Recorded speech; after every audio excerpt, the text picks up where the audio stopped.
This is the How Is He Podcast, a deep dive into Carlow soccer with Podge and Papa, proudly sponsored by Curra Sports. Let's kick it off. Welcome to episode 30 of the How Is He Podcast, joined as always by my co-host Paul Papadowling. Evening, folks. This week we will go over the last round of results and upcoming fixtures. We're also joined by a Parkville legend, a man who actually never played any juvenile soccer at all. He started off at Parkville's first team in the 91-92 season. He then progressed 10 years later in 2006 as player manager. And in 2006, I'll get this right eventually, lads, bear with me. He stepped away from the team in 2012. In that time, he had relative success, including 2 Premier Leagues, one as a captain, 1 Carlow Shield, 2 Premier Cups, a 35s Cup, and also won Manager of the Year in 2008, along with his brother, well-known football man in Carlow, Mr. Gary Coady. A massive welcome to Gary's brother, Colin Cobs Coady. Cobs, how are you? Good. How's things? Nice to be here, lads. Eventually. Thanks for coming on. Cobbs came in with a little book from his management time and he gave it to Papa, and Papa is absolutely engrossed in it here beside me. But I'm looking at the names. We'll just leave you all, will we? Yeah. Cause we have a couple of questions for you, the usual crack. Before we do, Papa, we'll go over the results from the weekend. Read the book here, man. Alright, man, this isn't reading time, do you know what I mean? Just bear with us there for a second. You're back in the room, Paul. This is epic. This is. We'll start on Friday. Was there a game Friday this week, Pop? 25th of October. There would have been, yeah. So Cleshin B3, Burn Celtic B2 in the Division 1. Felix 3, Mill 0. I presume that was a walkover on Saturday, was it? Mill couldn't field the team. Do you know what? I was only talking to someone the other day. When you see 3-0 result, the first thing that comes to your mind, walkover. Yeah. Is that a bad thing or a good thing? If Mill don't, there's strong talk of Mill not having a team, and if that doesn't happen, Vale B are gone. That'll have 6 teams in that division. Fuck. Yeah. Bobby Dolan was telling me that. Well, Mill, Celtic and Pats drew the weekend before. Yeah, Felix were playing their first league game this Saturday night. Because they played Ballymurphy, and that was scrapped. Yeah. And they went to play Mill and got a walkover. So now they're playing Slaney Rovers at home on Saturday night. That's their first league game, yeah. Ballymurphy played Slaney recently with 4-3, so Ballymurphy are going well, so Slaney must be going alright too. Yeah, the Pats and Slaney drew. They'll still be missing 0-0 ballers, won't they? Drew 0-0. Yeah. The weekend, Pats, it meant to have been a great game of football, even though it wasn't 0-0. We'll get to that, we'll go through it. So that was a walkover. Pats A6, Cricket Yard 4. It wasn't a cricket match. It was a soccer match. I'm going to stay in defence, Papa. I'm going to let you give the preview or review of that one. Oh yeah, right, okay. Well, I was down at. Go on, Pats, by the way. It's like a lad getting a club sandwich here with a can of Coke as well. I was down at it, and Pats deserved it. They were out of blocks. They were fast. I think the shape of Cricket Yard caught them. They didn't play any full-backs. They played 3 at the back. Well, everybody knows they played 3 at the back, but they played 3 at the back, and Joe Sunderland had room. Niels had a lot of room to run at the left side of full back, and then Craig was left one-on-one with.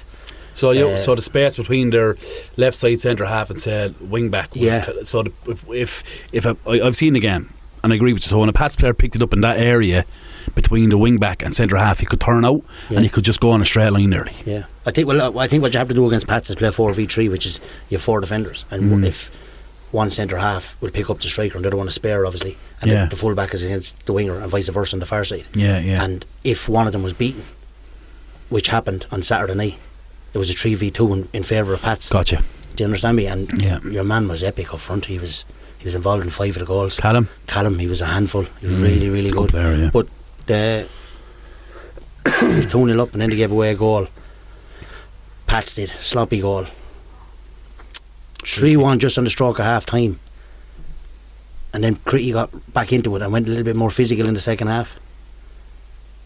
Pats got a goal against the run of play, I think, then to go 4-2 up, and then they sort of just held their own after that. It was easy enough, but they got out in 4-3 to give away another 2 sloppy goals, which you don't associate with Critty Yard at all. Yeah. But look, Pats deserved it on the night. They were very, very fast. Brandon was a big difference in the middle of the field.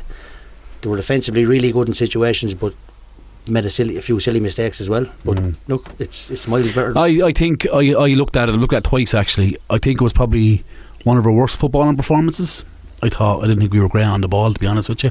I thought we were okay, but we're not as good as we have been. I think it's the first time we've won as a team, as a junior soccer team this season. I think it's that click moment.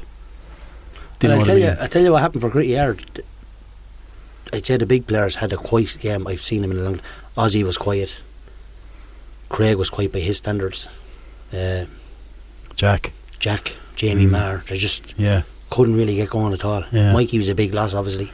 I don't think they're allowed to get going up. No, I understand that, but like it's credit to Pats more so than discredit to Gritty Yard. Like they deserved it. End of story. That's summed up of the game. You know, and it was a really good performance. We said it here a few weeks ago. I said it, I think 2 episodes ago after we played them. Like it's an achievement for Hanover to keep that Hanover team, that Pats team, to 1 goal. Whether you can say they missed chances or Ben made saves, you still have to put the ball in the back of the net, and they didn't. Yeah. And like, it's just an example of what Pats can do if they get going. The massive goals in the team. They're so fast. Like to bring off Niels and bring on Lord. Yeah. Like I said, the fullback was like, go away with this place. Come on, get me out here. See, second goal. Oh, it's unbelievable. Fuck me. It's enough. Brilliant individual goal. It's enough about now. I built him up too much. Trying to then go on the ball. I just had mentioned to your man. I thought he was. I thought Colin was excellent. He was involved in everything, and he shifted across. He didn't stay going to the one side. He shifted to the right side, shifted to the left, took it central. I'll tell you what I liked. A real handful. Craig caught him early. Got him a nice stunt early, and 9 out of 10 players would have been just into their shell, and he was kind of like, "You've woke me up now." Yeah, You know? He was really good. Impressive. Yeah, sure. Look, we'll go again. Vale and Ballymurphy 1-1 in the Under-18s Girls League on Saturday. Nerney won Felix 5 in the same league. In the Youths, Hanover big win 4-1 against Freebooters in the FAI Youths Cup. Yeah, they were 1-0 down at half time. About 25 minutes to go, and then they got a penalty. Aaron scored it, and then he banged in another 3 in 10 minutes. He got 4. Yeah, he's excellent. He's a good young lad. Yeah, he still has a lot to learn, but Jesus Christ, he's brilliant. He's brilliant. Yeah, like he's so dynamic. When he gets in, it's like he's gone, and then he doesn't just place it. He's two sides. He can go both ways. There's no bother. Yeah, he's really good. Dean Celtic won, Bagnallstown 2. That was in Dean Celtic. It's a good win. In the Youths League Division 2, Ballymurphy 7, Oak 3, Parkville 3, Vale Wanderers 1, St Joseph's B 4, St Patrick's Boys 5. Parkville Youth talk about it, like. Yeah, they're doing okay. Yeah, who's over them? I think Benny Shannon and John Curry. Maybe Tom Brennan as well. I seen them play. Now they're unlucky. Well, it was a tough game. They played in the second round of the FAI competition against a team from Kilkenny that Hanover actually beat them in the next round. Evergreen, right, yeah. They were beaten 4-1 in the day, but they played well, like, you know, they're decent, like, you know, considering that an extra time as well. Considering 2 years ago, we know you'd see them that, like, you know. Good, big step. Big, and all the, so important. I think the top of Division 2 they're happy with, like, big tradition in that club as well. Yeah, for youths it will be big time. Yeah, massive tradition in that club. Oh, without a doubt, yeah. But no, it's good to see, like, you know, just be competitive anyway, like, you know. Mentioned it many times. First game for Hanover was against Parkville Youths, 9-0. Came over Oogie Williamson sitting home in the Platts. Thumped us 9-0. Then we played them over there. They beat us 1-0, and we were like, "Yes, that's an achievement to get back there." Yeah. And then they ended up beating them penalties in the cup final. Yeah. That's how much we progressed. But Parkville were the benchmark then. Well, Parkville were the youths. Good, amazing youths team. Yeah, unbelievable. Through the years. Even in my time, sure, like very good. In the Youths Division 1 League, Burn Celtic 2, Critty Yard 1. It's a big win for Burn Celtic, isn't it? Critty Yard are going well. Collection 2, Felix 1. It's a big win for Collection as well. In the Ladies League, Ballymurphy 5, Nerney 0, Critty Yard 3, New Park 2, Mill Celtic 4, Parkville 1. They have Vale played in that division yet? I don't think they have, had they? In the ladies one? Yeah. I don't know. I thought they played I think they bet before that. New Park 5-0. That's a very good. Working with a guy now that's involved with the New Park team. Alright, okay. Yeah. Adam Breen. Yeah. Yeah, he's involved in them.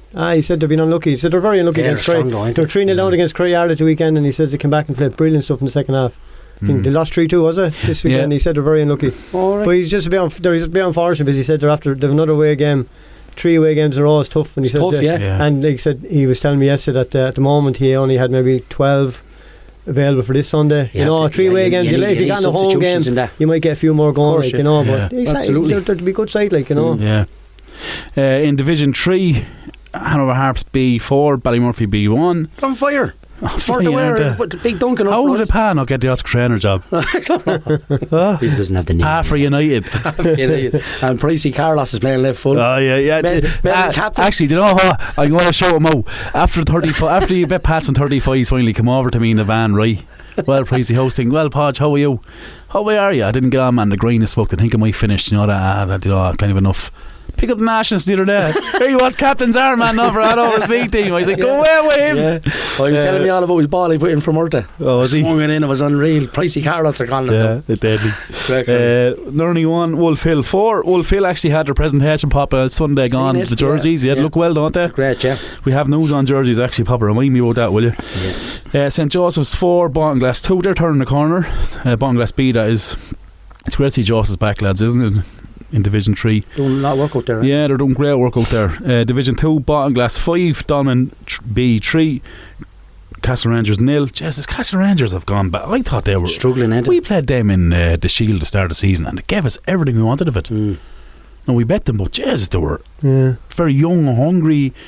I don't know what's ever happening. They were bet 3-0 by Crittayard. Lee Salter did score a brace for Crittayard B actually. And that the same day. Oh, did he play with the B? Yeah. Good man. Parkville B 2, Phoenix B 3.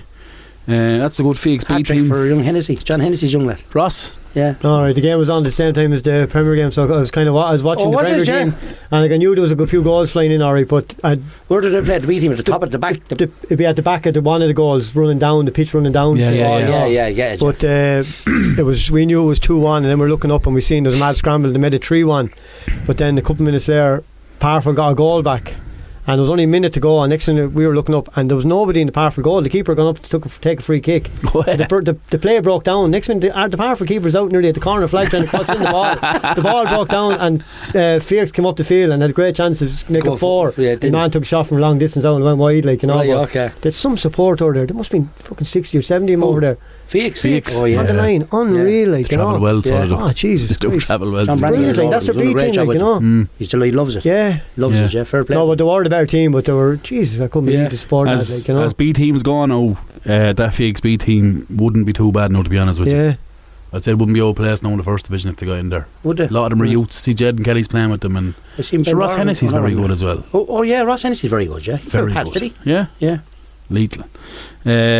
Slaney Rovers 0, Pats B 0 in the first division, as I said on Sunday. Dolman Celtic haven't got off yet. Big win for Ballymurphy there, Pop. At home in Dolman 3-2 to Ballymurphy. We have a Desmond Pop in the Premier, Bagnallstown and Vale. Desmond 2-2. Yeah. We didn't. What did There's you go? More people saying it to me. I know it's everywhere, isn't it? It's brilliant. God. Start a revolution. Desmond is wrong. You make a T-shirt with Desmond on it. Yeah. I'll be Desmond. You can be 2-2. Noak 5, Burn Celtic 0, and Parkville. Cobs, you wrote this one. Parkville 4, Killery 1. What do you think? Yeah, good. Yeah, good first half. 1-1 at half time. They went 1-0 up, scored a good goal, and then Killery. Guy from Killery scored an absolute brilliant goal, about 25-30 yards out. Ball just broke. Kind of two players in the middle field went in and tackled. One of the players just pulled out. Ball flicked out, and your man took a great touch out of his feet, buried in the top corner. And I was just standing on the sideline, and the Parkville goalie was walking off the field, and he was just skitting that the goalie from Parkville's from Michael, and he just said another Michael man scored against me. So I don't know who the guy is that scored, but it was a brilliant goal, like, you know. So 1-1, and I think Podge just changed the team around. He kind of went back to the way he had started at the start of the game, and they got the ball out wide, especially on the left wing, and Robert Byrne was playing well in the left wing with Parkville, and they caused him a lot of trouble, like, you know, and they got some great goals in the second half. By far the better team in the second half now, you know, and they played well now. Last 20 minutes they really played well, like, you know. So a couple of them played last night for us and they were excellent. Young Carlos, they played left full for brilliant. Really Owen, good. is it? Owen Caroline. Yeah, he was very good now, And then very good going forward. Kyle McCann, he did really well. He got a hat-trick and actually got 4. Yeah. And how did this go to goal, I'll never know, but I'm not going to go into it. Where is that chap from? He's in the college, right? Yeah, I'm not sure now. Maybe would it be Newbridge area somewhere? I don't know. I don't know exactly, but I just heard some about Pat's boys knew some of the Parkville boys, really well from college. Very good now. Running off the ball and closing down full backs and stuff like that. Like, he scored 3, had 1 disallowed, and he's involved in everything. He's a turn of foot now, in fairness. I think he got a brace week before, did he? No, one in here. Did he get one? I don't think he was playing. He was on the 90 week before, I think. Against Vale? Yeah, there was a free kick, and I think maybe there was a header or free kick week 4, like, I'm not sure. I don't think he was playing it, but he has a good few. He's a few goals though. Yeah, 5 or 6, I'd say. Maybe he got a few that day down in Bagnallstown, maybe. Could have been. But he's good now, you know. Good lad now, you know. To dug me over. It'll kind of suit them there. going along, tipping away, getting little results like that, won't it? Yeah, but you're saying outside there, like, it would be nice to have the 3 wins from the 3 games. Of course, yeah. No, you're down with the big boys coming up next couple of weeks who are going to be playing. Like, they're young, ain't they? Can't afford. Oh yeah, Jesus, yeah, it's unreal. We're very young, like, you know. But that's good. That'll be a test for the big games. Yeah, I just think the need, if they had, like, Mitch Kelly was best player in the field again. Like, Mitch is brilliant. Sure. Mid-30s maybe, 33, 34. Brilliant he was, like, you know. No showing, no wrong, just getting on the ball. 10 was he centre half or midfield? No, he's playing centre midfield now. He was Sunday, like, you know. Was he, right? Yeah, very good. He's super tidy. He moves the ball well. He moves the ball quick, like, you know. And I think Jack O'Neill was playing beside him as well, like. Jack is excellent. Jack's good, like, you know. But yeah, a bit more. If there had a few more lads, maybe late 20s, 27, 28. They need a couple of older lads in amongst them. Without a doubt, like, yeah. Is Mitch the only one that's in his 30s, maybe? I'd say so, yeah. What was Robbie Byrne? No, Robbie wouldn't be that old, but Ronan Byrne was playing centre back. He'd be around the same age, maybe. Robbie's the same age as Graham. 28, 29, would he? 29. Yeah, Ronan Byrne, his brother, was playing centre back. Yeah, Ronan and Mitch would be the 2 elder statesmen in the team, and you'd be on to be. Is that all Mitch's? 34, 35? Yeah. I remember them boys playing, like, you know, it's like, they're like chaps, like, We're still a chap as well, Colin. Like, no, but they're good. No, they're good. They're trying, like, you know. But like, there's one thing you said a couple of weeks ago, and I don't know. I'd love to talk to a few of them that over the years, like, you're an example how nearly won it, and then eventually won it. Like, if that's in the boys for 4 years, like, it's not a 1 year project. Like, it needs to be minimum 3 to win a cup, and then you say, if you take 4 years before you're knocking on the door to win a league. If you think you're going to just rock up and put a squad together and not forget about Milwaukee or Creedy Yard off their perch, no, it's not going to happen. Like, you really are. I really would, like, you know. I'd like to, if someone could really drill it into them that this is going to take, like, and even if they got said that this year they done well and they came third, if they got in next year to come second, and then maybe second and be second for a year or two, and then maybe eventually say, well, apart from what might be favourites next year and win the league, but that's going to be a long time down the way. Important is the way you're second. Yeah. Like, not second with 4 games to go and it's over. I know, you need to be knocking in the door. Second with 2 games to go. And putting the pressure on. If they get a draw and we can slip a win, it goes down to the last game of the season, lads. So you can bring back into the next season. We're 1 game away from winning this league. I don't know, like, what lads are like now. Like, are lads too flaky that if they've one bad season they're gone to play with someone else? Or if you're spawning. That's what might get me now, that's, you know. Because I know years ago when we were playing, like, you knew you were going to have the local lads. They're going to be not local, any lads are in the squad. They're going to be there for 3, 4, 5 years. Bar the fall out with you, which they didn't, like, you know. But like, you might come second, third, second. Next one, geez, boys, we could win next year, you know. But I don't know if they're young and they're just one year they're playing with Park, next one they take a year off, next one they're playing with someone else. It's so easy for young lads to move from one club to the other now, like, you know. I don't like it, but it's just because every team's probably the same, like, you know. But I would like if you could drill it into them that, like, this is not going to take. It's going to take a bit of time, like, you know. Yeah. It's the improvement that you have to have every single year, isn't it, Patch? Yeah, but I don't think that matters to more. Like, that matters to a generation that understand what graft and hard work and percentage game is. Do you know what I mean? But in current days, lads who are doing it in college, lads who watch it, it's everywhere now, right? It's massive. It's county wide. This podcast has grown, and Harry, you know, it's everywhere. So lads want success yesterday. Yeah. So they're not willing to sit in for the project. No, like, I think I'm getting that impression from a few people in a lot of teams, not like, you know, it doesn't happen this year. You're nearly back to scratch and start from square one again next year. Like if you look at Badger Brennan, and I'll use Pat as an example, went in there 3 years ago. This is his 3rd season. I went in with him. So the team that played the cup final for us last year against Newark, I think 4 of them have started. In one of the games we played, there was only 4 on it that played in the cup final. Yeah. So we've lost, like, the 2 Lawlers, the goalkeeper, Scott, obviously. Sanny went to yourself.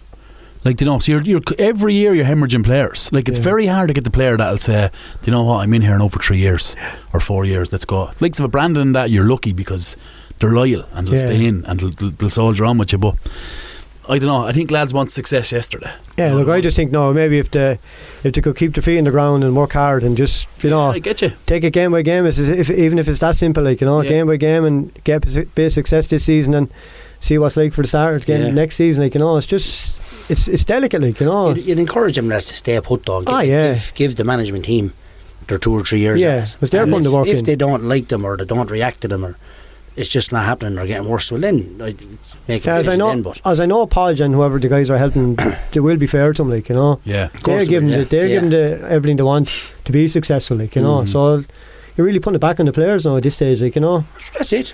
You know, and hopefully, like, you know, it's too long, like. It's too long for Parkville. Like, it's 21 years next season, by the end of the season, since they won the Premier Division, like, you know. Is it that long? Yeah. What year was that then? 2004 is the last time Parkville won the league. Pats are 2000. You know, it's too long, like. 2001. It's too long in a league where you don't have, there's not 20 teams better than 10 teams in it. You know, really, like. Yeah, way too long. Way too long. Didn't A realise few it was years that fly long. by, like, yeah. 20 years, yeah. Yeah. So what were 40 years last year? Or the year before? 40 years? Yeah. 78 were formed. 78. 45. 3 years ago. Brilliant. Yeah. We may start these questions. Come on, Podgy. Tell me this. You never played juvenile soccer. How was that? No, because my age, no junior league, no juvenile league at the time. Go ahead. I would have been about maybe say 15 when even Gary would have played a good bit of underage soccer and that. Like, there was a league kind of being formed at the time. It might have been say when he was 13, I was 2 years older. There was no real league, and then when it did start, they had the 15s and the 17s. There was very few teams. There was Parkville, Tulla Juvenile, I think there was Grove, there might have been Fox Hill and out near Attoy. There might be only 3. So you're playing a couple of teams twice that. But I was overage for the 15s, and the 17s were really strong. Like, my brother Mark would have been on that team, and all his friends, and they were brilliant. Like, you know, you wouldn't have got a look in with them lads. So I was kind of in between. There was no 16s team. Sprocket was the dog, wasn't he? Yeah, he was good. Yeah, he played against him. But very good. Yeah. Ash, look, he rugby mad, like, you know. But Rugby mad, yeah. No, if he hadn't been playing rugby, like, he was playing soccer, like, simple as, like. No, he'd register every year. He'd never let you down. He'd register every year. Yeah. And if they say, no, they had a bad year, or say, like, back then, like, when he was playing, would have been, like, the cup was the thing, so the cup wouldn't have started till after January. So he might give you a few games before the year, and if they got a run in the cup, forget about it, you don't have them. But if they got knocked out early and then they got knocked out of play, he'd be the first one back to give you a dig out, like, you know. Yeah. And he'd go back, and there was one year he played with the B team, and the B team won 3 or 4 cups, like, you know, he'd no hassle, like, you know. But good now, yeah. Great club man, though. Centre midfielder, like. Oh, yeah. Jesus Few scars around your legs. Anyway. He was kicking me around the place for 15 or 16 years anyway, so it didn't matter, like, you know. But no, that's the way it worked out. There's no official league when I was. So literally, when I hit 17, that I was over. You know, that team was. I was getting asked to go in with the. So then, did you go play? No, sorry, I would have played a bit with the community school, like my school, like, so I would have played say under 14, junior at 16, and then when I was done my leaving, we'd had a senior team. Like, you're only talking about maybe 5 games in school over a year. Would you have played like on the street? And Jesus, without a doubt, yeah. Like, we grew up in Mill Street, and anyone that knows, like, our house is at the bottom, the bottom of the church, Chapel Lane. So we used to go up to the top of the church car park, and we'd be playing ball up there. There was a kind of at the back of the church, there was a monument. Like, at the front there was statues and all that. All them boys in the front and all that, and the crosses and all that. But at the back there was a wall, like, it was weird, but there was about 5 or 6 foot high. There was a line across it, so that was a crossbar, and then the top part was over the bar for playing for GA, like. But the ball didn't go out. The ball just hopped off and came back. So we didn't have to run after the ball, like. Brilliant. So it was great. Shows you every place that he had. And we had many World Cups. We had to wait then when mass is over, seeing the cars to go, and back then there was mass at 10, half 10 in the morning, quarter to 12, Sunday night, Sunday morning, 1 o'clock, 4, and when the cars be gone then, and there was in the car park, there was a line out, it was a drain, the line out was about, that we used that as, say, the 14-yard line, or the edge of the penalty box, and there was another one further out, it was like the 21, or for free kicks and stuff like that. But we were in there for hours, like, you know, hours. Sure. We could play in the street, like, down in Mill Street, but it's just there wouldn't be much traffic back then in the street, like, you know. So, but it's, do you know what? And I've said this before. I think it's the best form of coaching now. Yeah, I think that's what's removed from kids now, is the ball and a happy young lads running around, because it just for me, it honed everything in a player. Yeah, like I was saying, like, we'd smack that ball off the wall and come back to it. Like, you had to stop it. My control now, even though I wouldn't be able to run down the road, like. But the kids would be out messing with me, they drill the ball in, and they'd be able to control it like that. You would. But now I wouldn't be able to run after them. They hit them around like that, like. But like the control is never gone, like, you know. Yeah. It's mad, like, when that's all from just knocking the ball against the wall and stuff like that, like. Yeah, loved it. Like, even there now, like, you'd be like doing a bit with the juvenile there a couple of years ago, and you might say to the kids, like, and there was a kind of a mixed team, it was boys and girls, like, you know, and train Tuesday, and well, what you do during the week? No, nothing. And get kicking around now. Tuesday. It's not good to you, like. Yeah. Hey, what are we doing when we go home? Like, I was telling them, they should come home, get a kind of. We used to have a sponge ball in the house. Yeah. And we played we had a little small corridor in the house. And we fucking kicked. We smashing lights and everything in the house, like, you know. Yeah. But like, I was encouraging the kids, like, and I wasn't encouraging them to go home and wreck their house, like, but just go home and do something, like, you know. If you don't see a ball from one end of the week to the other, it's not good, like, you know. 100%. I just think everyone uses that word 1,000 touches. Make sure to get 1,000 touches. Yeah. If you're out with 10 lads or 11 lads and there's one football and you start playing 10 o'clock in the morning and you finish at 4 o'clock today, you've got 2,000, 3,000, 4,000 touches. Would, yeah. Even if you're the lad that runs after the ball down the street. Yeah. You're still dribbling it up the street. So it's brilliant. Do you know what I mean? And it's just gone. I think that's what's gone from the player, you know. And then they're coming into a setup where the coaches are better. Yeah. So they're stopping it more and they're pausing it more and they're talking about body shape to a 9-year-old and the 9-year-old's like, all I want to do is kick the ball, man. Yes. But like you were saying, let them on up. Let them play. Yeah, but like even now, like I'm thinking that when I was growing up like that, I had no real formal coaching. Like, so when I would start playing with the first team, you're basically fit enough when you're younger and what you done. Who was over that team? Pap Roffey? No. First when you went in. No, Jesus. He was my very first game ever for Parkville. I'd say it was the last game of the season in maybe 91, 92 or whatever. You know, Jerry Cosgrove used to ref. Yeah. Jerry was manager of Parkville for a season. Oh, was he? Yeah. All right. So Jerry asked me to go one day, but Jerry lived on the same road. We moved house, so we moved up to a housing estate, and there was about 20 houses, and Jerry lived in the corner house. Right. Well, I would have known him anyway, like, you know. Yeah. And because previous summer there would have been them 7-a-sides that you're talking about there, Tullatown and Parkville, massive 7-a-sides. Oh, brilliant. They were brilliant, like, they were huge. I used to and like, live for we them. would have played in them, like, you know. Yeah. But the boys were asking me, and next time I was training the odd time, and Jerry asked me, would you just go? And my first game I played, I came on as a sub against Levistown. They played out near Kilkee Castle. That's right. Yeah. Came on as a sub there, and my father came to watch. I say he was half afraid that I was going to play. And I don't know what the score was. I say I got 10 minutes. But like, that's the same thing. If Jerry asked me a month ago, I would have stood in line for 4 weeks to get 10 minutes. Yeah. You know, that's the way it was. Like, you know, and there was only 2-3 subs. Like, you weren't bringing. But soccer was so different then, Podge. Everything is different. Going in you know. 17-year-old, he's only 17 playing senior. Yeah. No, you've a lad going in 15. Not going into the grand size of me, 6'4", it's not bothering him. Yeah, but I wouldn't say boo to lads that were playing. Like, Yeah. I was playing like that day. I think likes of, like, even their sons were playing with Parkville. Like Jerry Cavan was playing. Like his son was in the league. Like, Noel Smithers, that's Don Tip's father. He was a hard man. I played beside him brilliantly, you know, and I really nice man, like gentleman, like, but like you wouldn't say boo to them, like, you know. And if they said something, you do it. But Eddie Quigley was playing, Eddie's dad, like, you know, like lads like that, like fucking hell, like you couldn't go wrong, like, you know. Some great players there. Jesus, so I think the way it worked out was, I think Jerry had only said he was going to do it for a year, and then the following year Noel Byrne and Timmy came in, Timmy Sunderland. Yeah. So that would be Noel. Remember, it'd be Anthony Byrne. Yeah. He'd be his uncle, like. Right, okay. So he was heavily involved with the club. I think he might have been with the B team the previous year. Yeah. So he came in, like, you know, and I never forget, he came up to me and he was yapping to me and he says, "Sure, you're playing with the school, I'll go up and have a look at you." And I was like, "Jeez, this is great. The manager of Parkville is going to come up and have a look at us playing." And literally the day he came up to watch me play, I got bang in the leg, I got dead leg. And I only played about 10 minutes later. He said, coming off, says, "I'm never going to get play with Parkville." And I was trying to make that genuinely in your head? I may make an impression here today, like, you know, because there's loads of lads looking to play, like, but that's what I was saying to you. Them lads that were 17 that were good when I wasn't able to play juvenile soccer, they were all knocking on the door to play, like, you know. When he asked me to go play, like, but then he said no. A couple of weeks later the injury had gone away and the whole on. He said, "Sure, come in and like we're training, like." But same again, like, I would have been happy to just go on the line. So definitely on the line for a lot of games, and you're getting 10 minutes, 20 minutes, a half an hour here and there, like, you know. So when did you finally break in? I'd say maybe 93, 94. You were a 6 midfielder. No, left full. See, I would have played I'd say I would have played left up front at the start when you're only getting to 10 minutes. Like, you're probably bringing you on to give you a bit of a run. They're not going to bring you on the back, like, you know, bring you on, like, try and do something. But I was never going to score. I never scored. Like, you bring on a young lad like that, put him on ahead of an experienced player. Yeah. So if he makes mistakes, there's a lad in behind him. Yeah, as I'd say. That was like, no, throw him in full back. He's good on the ball.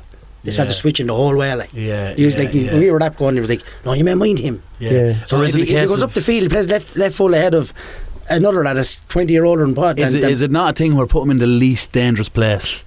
Yeah. Yeah, you could say that, yeah. Put him in, you know, if this is a snooker table, you're a yellow ball, like. Yeah. Put him in the least dangerous place, you know what I mean? Yeah, so like, I would have said, I don't know how long the lads were involved. Timmy and Noel were there for a couple of years, like, but definitely when Pat Brophy came into the team, I would have been probably playing left full. Yeah. All the time, like, you know, maybe the odd day pushing into left side midfield, but I was more comfortable left back. I was way better running onto the ball, knocking the ball into someone, taking it back off him on the run, like, as opposed to say maybe playing with back to goal, like. Sure, I was small enough playing in left side midfield, like, but it was literally 4-4-2, like, you know. Well, that's what I was. And like, in all fairness, like, the guy that's playing left side of midfield or right side of midfield, if he's not on the end of an attack, he's back giving a dig out, like, you know. It is tough, like, you know. So I would have been definitely more comfortable playing left full, like, you know.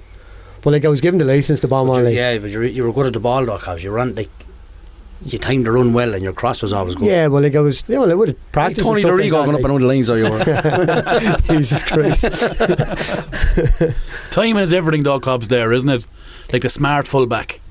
You know, you see some fullbacks to rush.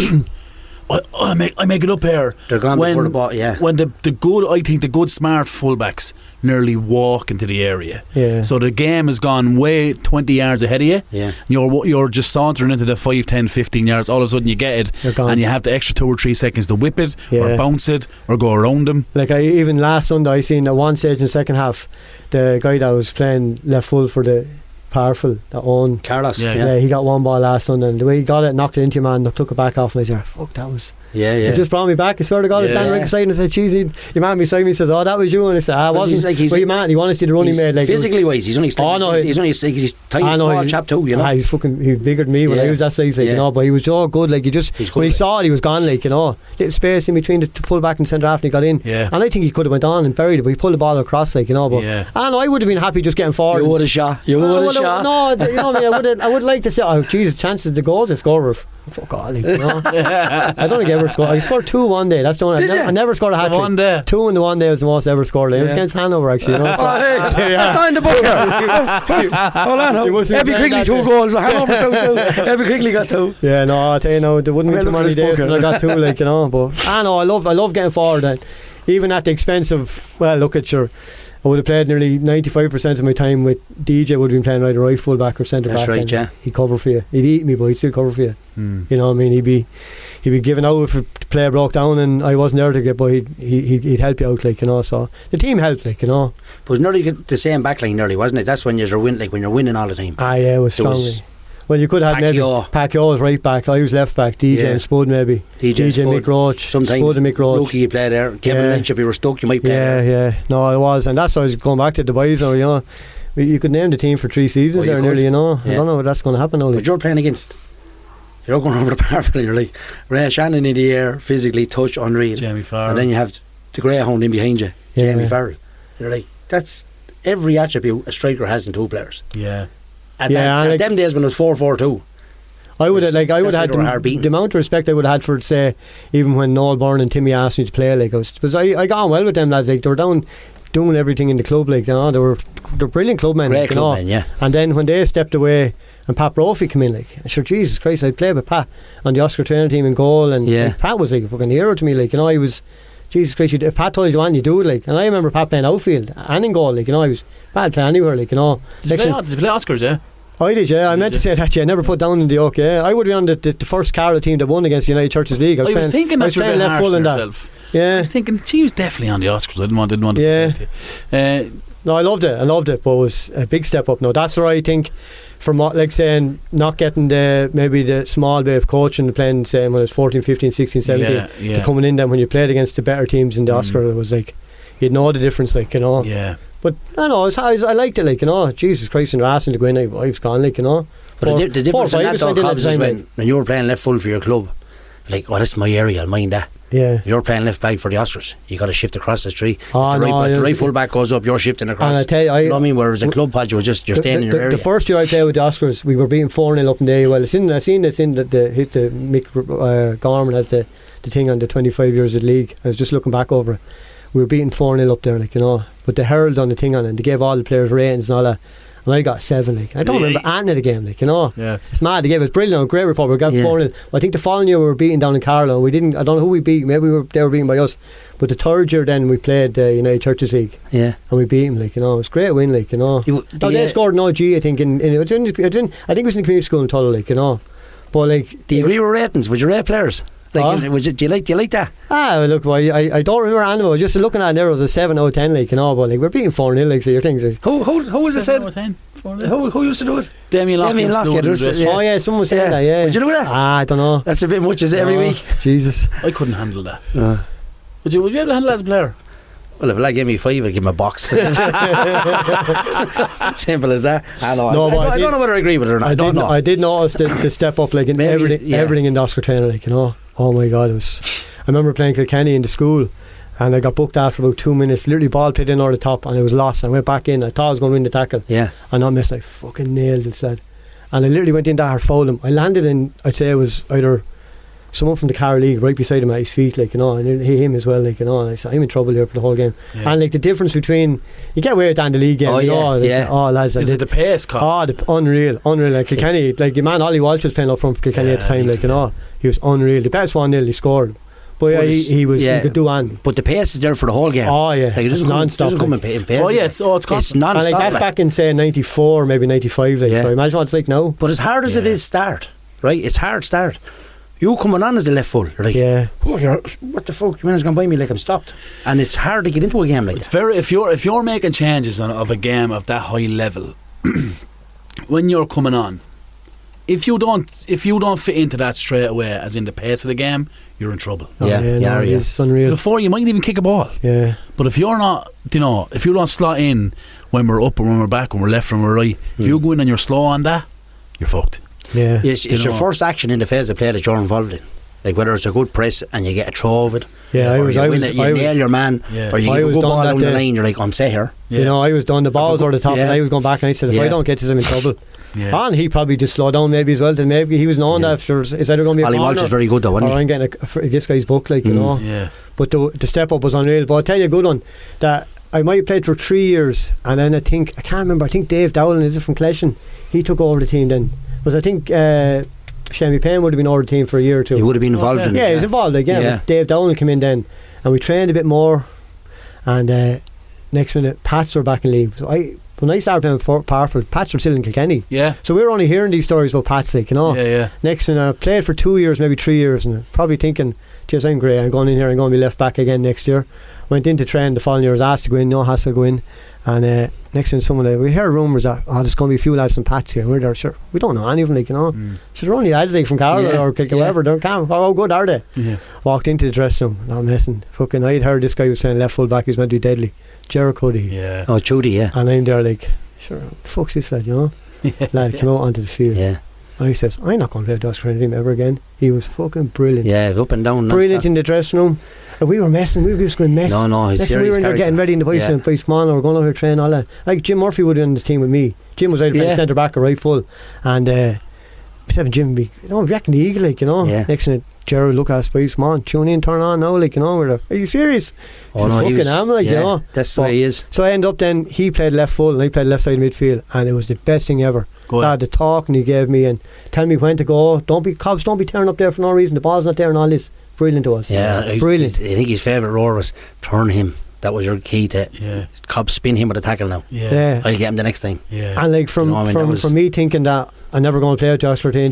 No, I did find it hard left side midfield, don't get me wrong. I would have preferred to play left full. But he was a good lad to have behind you. Oh, James was brilliant. Like if it had been someone else, I would have said, here, fuck you, I'm not going to play with you. But if you play that position that you're not used to, you're not I wouldn't say not comfortable with, but you're more comfortable left full. Yeah, I would. You don't have a lad behind you that's not talking. Well, I probably would have threw a strap and said, look lads, I'm playing left full. If I'm not playing left full, I'm no good to you, like. Yeah, but I backed myself when I seen him train and stuff like that. He was brilliant. Yeah. And then Pat Timmins was there for a year or two as well, like. That's right. They're unreal. Yeah, they're very good. They made up the league team, like, you know. Yeah. For being kind of, how good are we to being decent enough, like, you know. Yeah, Coady was awesome. Oh yeah, very good. Yeah. Well, I just couldn't get over we were acting equally. Yeah. We thought we just. That's what it was at the time. Yeah. Come here. You went into. You were 10 years or so. No, a bit more. Just saying, I would have started around. Tell you what, we knocked on the door. We won the league in '98. Pat was manager. It's good, like, you know. Yeah. I don't remember much of the team, but I know it was ourselves and Burn Celtic were the ones really going for the team, like, you know. So we won the league in '98. I think we might have been second the year before. '99 we might have been second. Then we're kind of 2000, 2001 kind of went off the pace a bit. But definitely I think 2002, 2003 we were runners up in the league.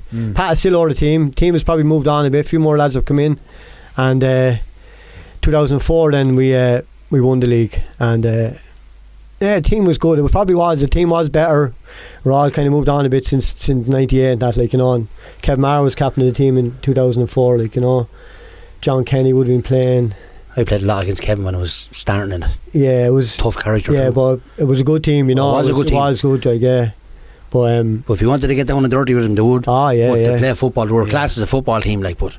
Yeah, but like, they had a lot of good attributes. We could see then, like, the previous years that you could see Crayar were coming, Burn Celtic were still knocking around there, like, you know. Pats would be thereabouts over them. Say between that year, between 98 and 2004, like, you know. I know, like, there's 2 leagues. I was 6, and you probably said we should have won more, like, but the competition was fierce, like, you know. Oh, was yeah? Yeah. Was Neil Phelan on that? Not that age, no. He would have come in a bit later then, like, you know. So you would have had maybe John. Newcastle, I suppose. What are you around then? He would have Newcastle around the time. Not sure now, like, you know, but look, sure, if he'd been in around the club, he would have been in the squad, but he wouldn't have been young enough then, like, you know. Yeah.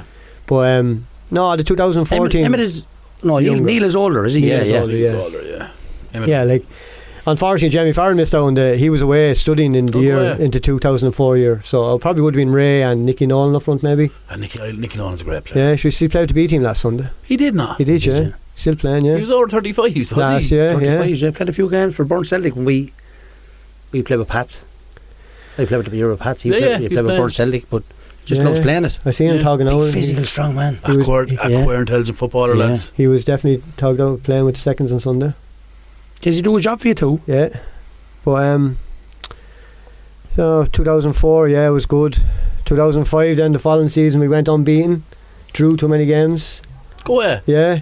Lost the league. Who won the league that year? Crayard? Say Crayard, yeah.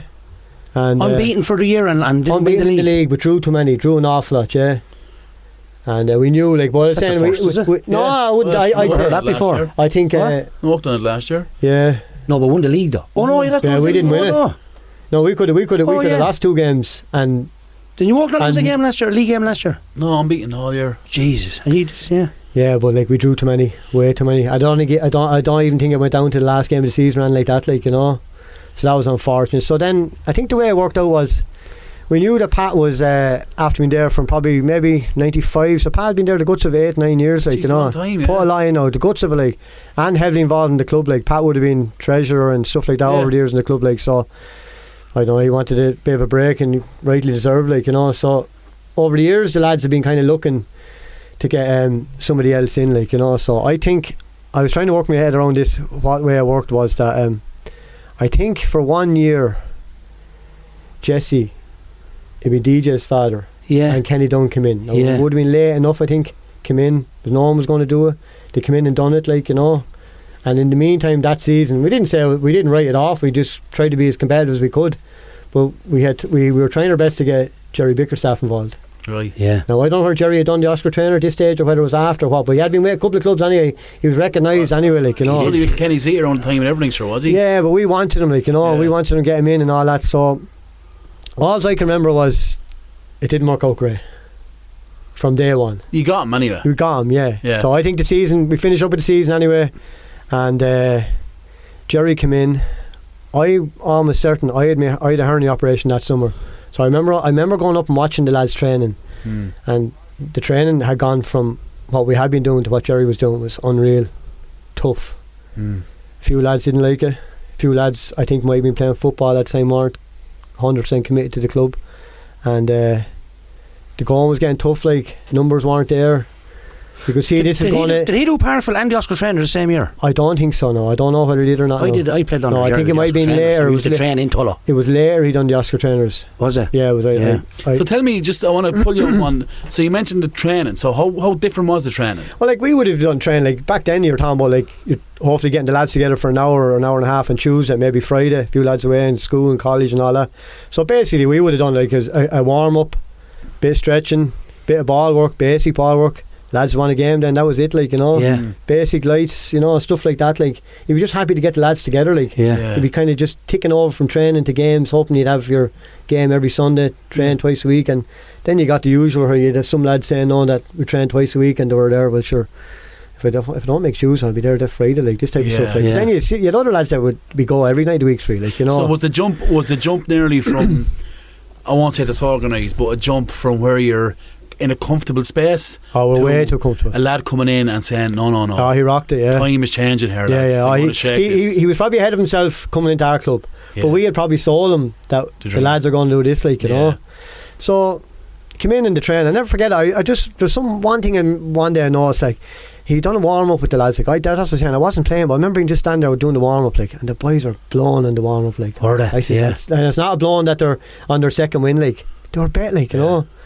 So I think the biggest problem at the start was that we were struggling for a goalkeeper, And David Earl came in and was going to play goal, and David was good, like, you know, David was excellent. He was young now, very young at the time, but I'm not sure what way it worked out was, but we I can't remember even any pre-seasons or anything like that, but we played our first game of the season, and we were away to Slaney, and the night before the match something came through that David was injured or couldn't turn up, or David wasn't going to make it. So we were in a panic, like, what do we do? But in the meantime, Mark, his brother, Mark had probably been training because he was probably going to play with the B team at the time. Yeah. So we were probably thinking, I'm not sure whether the B team were even playing. So Mark sacrificed himself. He said, sure, I'll go and go for you, like. Yeah. So I can't remember whether that meant the B team had to go get somebody else. So we went to Rathvilly anyway. We won the game. No, sorry, we lost the game. And Jerry cracked up before the game, like, this is not my goalkeeper. I said, well, Jerry, we're only working what we have. See, the way it was, Jerry was kind of, he wouldn't have been in Tulla before the match. We brought the gear over. He was coming from Carlow, meet us there and all that. He probably thought maybe from Friday night to Saturday it changed. Yeah. He thought he's having David and all that. So it worked out we didn't have David. Lost the game 3-2. Well, we put down a bit of experience. Played our second game. Lost the second game. Played our third game. We won against Castle Rangers 2-0. Yeah. Played our fourth game. We lost. This is the first game maybe that David's back playing. Yeah. Played our fifth game over in St. Pat's. Now at this stage, numbers of probably the team has probably got worse every Sunday. Lads not turning up, lads digging in the heels. This is probably going back to the time where maybe you might have played, not the way the start of the season, you would have played 2 league games Friday, Sunday. That's right, yeah. And you're killer. We were after playing 5, we've only 3 points from 15. So we played St. Pat's over in St. Pat's, and I never forget, I was in the dressing room, I still wasn't playing. Jerry, we lost the game 2-0 or 2-1. Jerry walked in and he's coming in clapping our backs, unlucky lads, hard luck, Jesus Christ, you done well there today and the whole lot. I see his, I'm gone, I'm out the door, see his and all that. You start the gear? Yeah, we're starting the gear. I'm sitting down, we're the last little dressing room, myself and Ray and Spud were sitting down. Ray says to me, he's gone. I says, what do you mean he's gone? Walked. He says, sure, Jesus Christ, we were beaten last week and he came in there and tore the head off us. Like he's after coming in there now to lose against Pats. He's probably knows the Pats as well. Yeah. It was really putting into him, like, you know. Yeah. And I said, no, he's not. Sure. There we were, Tuesday night. Someone from the club found out that Jerry said that he was only wasting his time over there, which he probably was. You have to give him his. He walked away when we weren't putting in the effort. And Jesus, yeah. 5 games though. 5 games into it, yeah. Staring that. You know, that's the season I started doing. I end up then, so I wasn't playing. So next when the eyes turned towards me, sure, you'll take it, like, you know, I'm there, sure, it can't be that hard, you know. Yeah. So I said, look, lads, I'm going to be out for another week or two, whatever it was anyway. I don't know what it was anyway. And I went in, never forget it. Very first game, the following Sunday, down in Bagnallstown, away from home. I said, look, lads, you may prove a point now that maybe Jerry was wrong. Went down to Bagnallstown there, what the best? My best 5-0 or 5-1 away to Bagnallstown the following week. You were bet? Yeah. Some teams be bet, look. Mark Earl, Con Murphy, Colin Kenny, David James, David Shannon, Bobby Rooney, the 2 Phelans, Ray Shannon, Nebby Quigley and West Allen.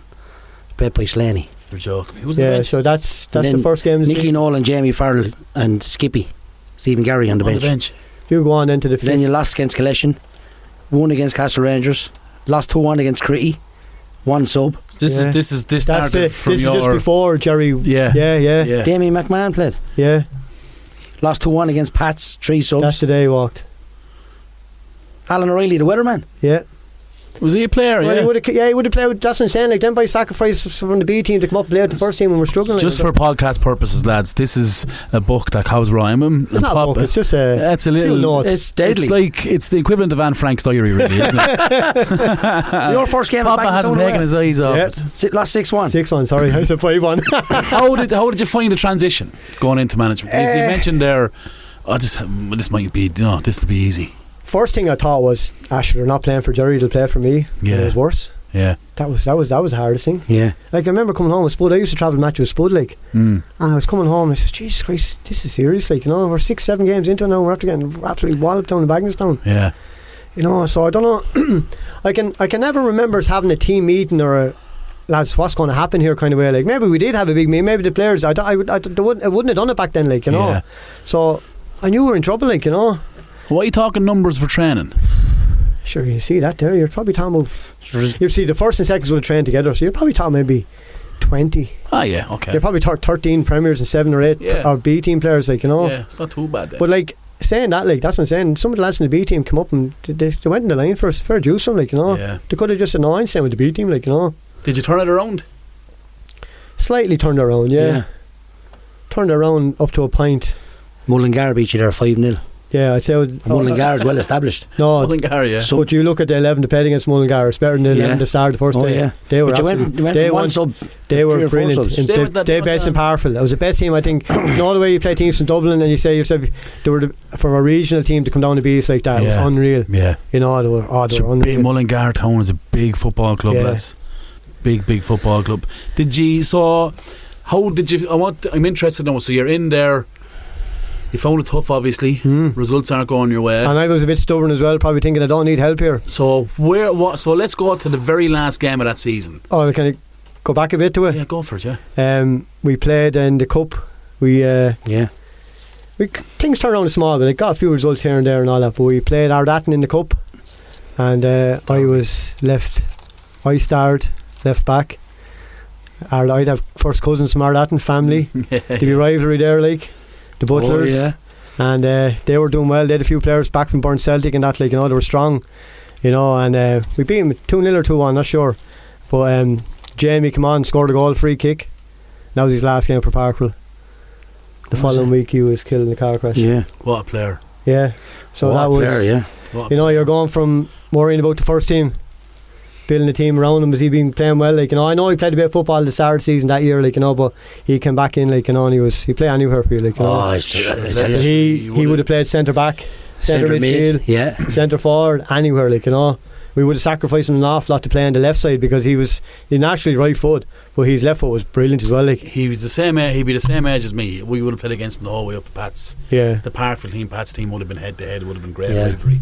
And I can safely say he was the best player in Carlow. Oh, he was brilliant. Free kicks, man. I never seen the chap take free kicks like it in my whole life. Yeah, so that was unbelievable.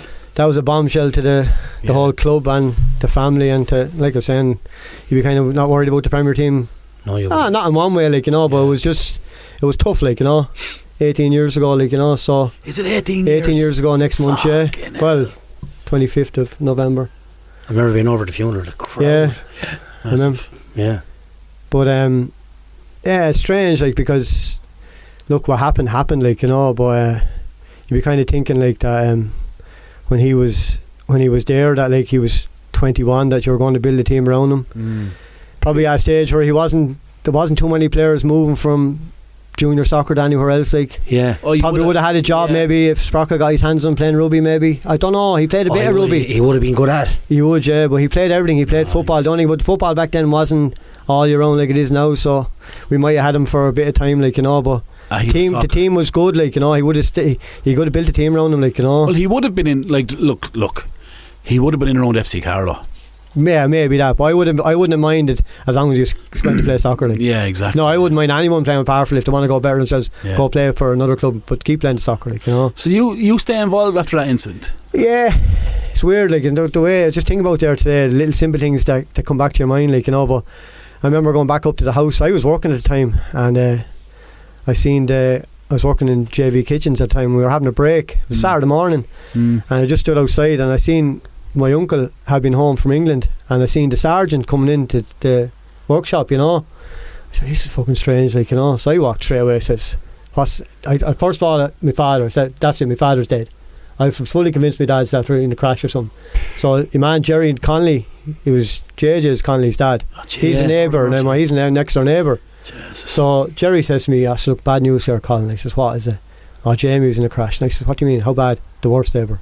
So I knew then, like, you know. So I didn't know what I'd done. I literally went in and got my bag and hopped in the car with them, and they dropped me up to the house. And at that stage my father wasn't there. He was gone to identify the body and that, like, you know. Fucking hell. So I went in. My mother was there. She was in bits, like, you know, but sure, like, she was probably after hearing it a few hours before. Of course, yeah. You know, and it's weird, like, you know, the little simple things that stick in your head, like, you know. I don't really remember Gary or Sarah coming into the house and that, but I do remember my father coming back, and he was okay, like, he was in shock, like, you know what I mean. He was okay, like, but he was in shock. And next minute this doctor arrives up at the house, and he wanted to give him something to calm him down a bit and all that. Like, he wasn't. He was just shocked, like, you know. So we said no, he's okay and all that. And I remember after just talking the whole time, what are we going to do? And literally out of nowhere, I think my father says to me something, you may fucking give Johnny Coughlin a ring. No, he'd be just thinking. He knew that I was over the first team, and you're not thinking right. So he said, you may give Johnny Coughlin a ring. So I'll never forget it. I went outside. First of all, I had to ring. My wife was working in Dublin at the time, and her and Jamie got on so well.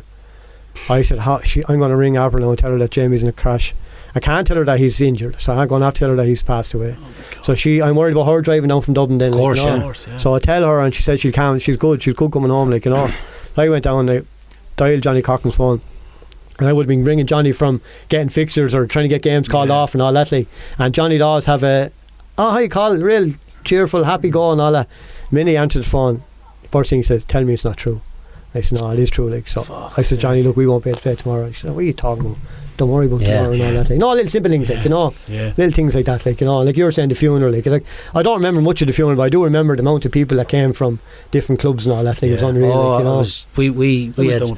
know. We had 5 or 6 lads from Hanover the time went over. Oh my God. We stayed in the Tower Arms for a good drink that day. And like I do remember, like, the people that would have, like, you know, you're talking about the coming days and weeks after and all that, like the support we got from, I would have got great support from lads I was playing with at the time, like say Ray and his wife Stephanie and DJ and Sinead and players, like people like that, like, you know. It was amazing, like, you know. There's times like that you find out who your friends are, don't you? Yeah, like your real friends are. But like, you know, like it's I played against Jamie when you played against him. I used to see him playing as well. You see him coming, you're like, I may speed up going into this tackle there, because if you didn't, you're clattered. Yeah, no, that's the it's weird, like the way he thinks. It's gas, like I'd be thinking now, like if he'd been alive now, and I know it's terrible to say like that, I'd be thinking to myself, Jesus, some said he was going to fucking break his leg, or some said he was going to get broke up, like, you know. The biggest clash he ever had with Hanover was the two of them were the same size, right? Johnny Jones and Jamie, they killed each other every time they played. But were the first two over to shake each other's hands. Now would Johnny be as hardy as Jamie's playing as well? Oh my God. I was delighted to hear, even hear a couple of times on the podcast that a few people had mentioned his name, like, you know, and I was delighted to hear that, because you kind of think to yourself after that in time, did anyone remember him playing, like, you know, because I know he'd be well, he might be still playing about 35s now if he was around, like, you know. But like even when Lee Murphy said, and like Lee's one of the greatest players ever playing Carlow, and he mentioned, like, I thought, jeez, I felt great when I heard that, like, you know. Of course, Lee and him would have had serious battles for years, like, you know. But like it was look, it rocked us now. It did rock us, like, you know. It rocked the lads, like, you know. And I tell you, I don't mean this in a bad way as well, like, but Parkville had in the space of a couple of years they lost Paul Kerwin as well. You know, Paul's brother John would have played on that team that won the league, like, you know. Young JJ and Connie was a good player, and also young Philip or Jamie Smithers as well, like, another player, like all them 3 lads would have played in the one youth team, like, you know. Like that's a youth team, 3 players, like them boys. 3 good ones. No, in fairness, I'm 11 years older than all them lads, like, you know, so I can deal with differently, like, so them boys are dealing with that completely differently, and I'm thinking in a couple of years time, you know, you don't know what way it affects them, like, you know. Grief is different for everybody, like, you know. 100% correct. And they were good lads, like, Jesus, they were good players, like, you know. No one person deals with it the same way. No, everybody is different. And like they might give an image or a persona off to say, 9 grand.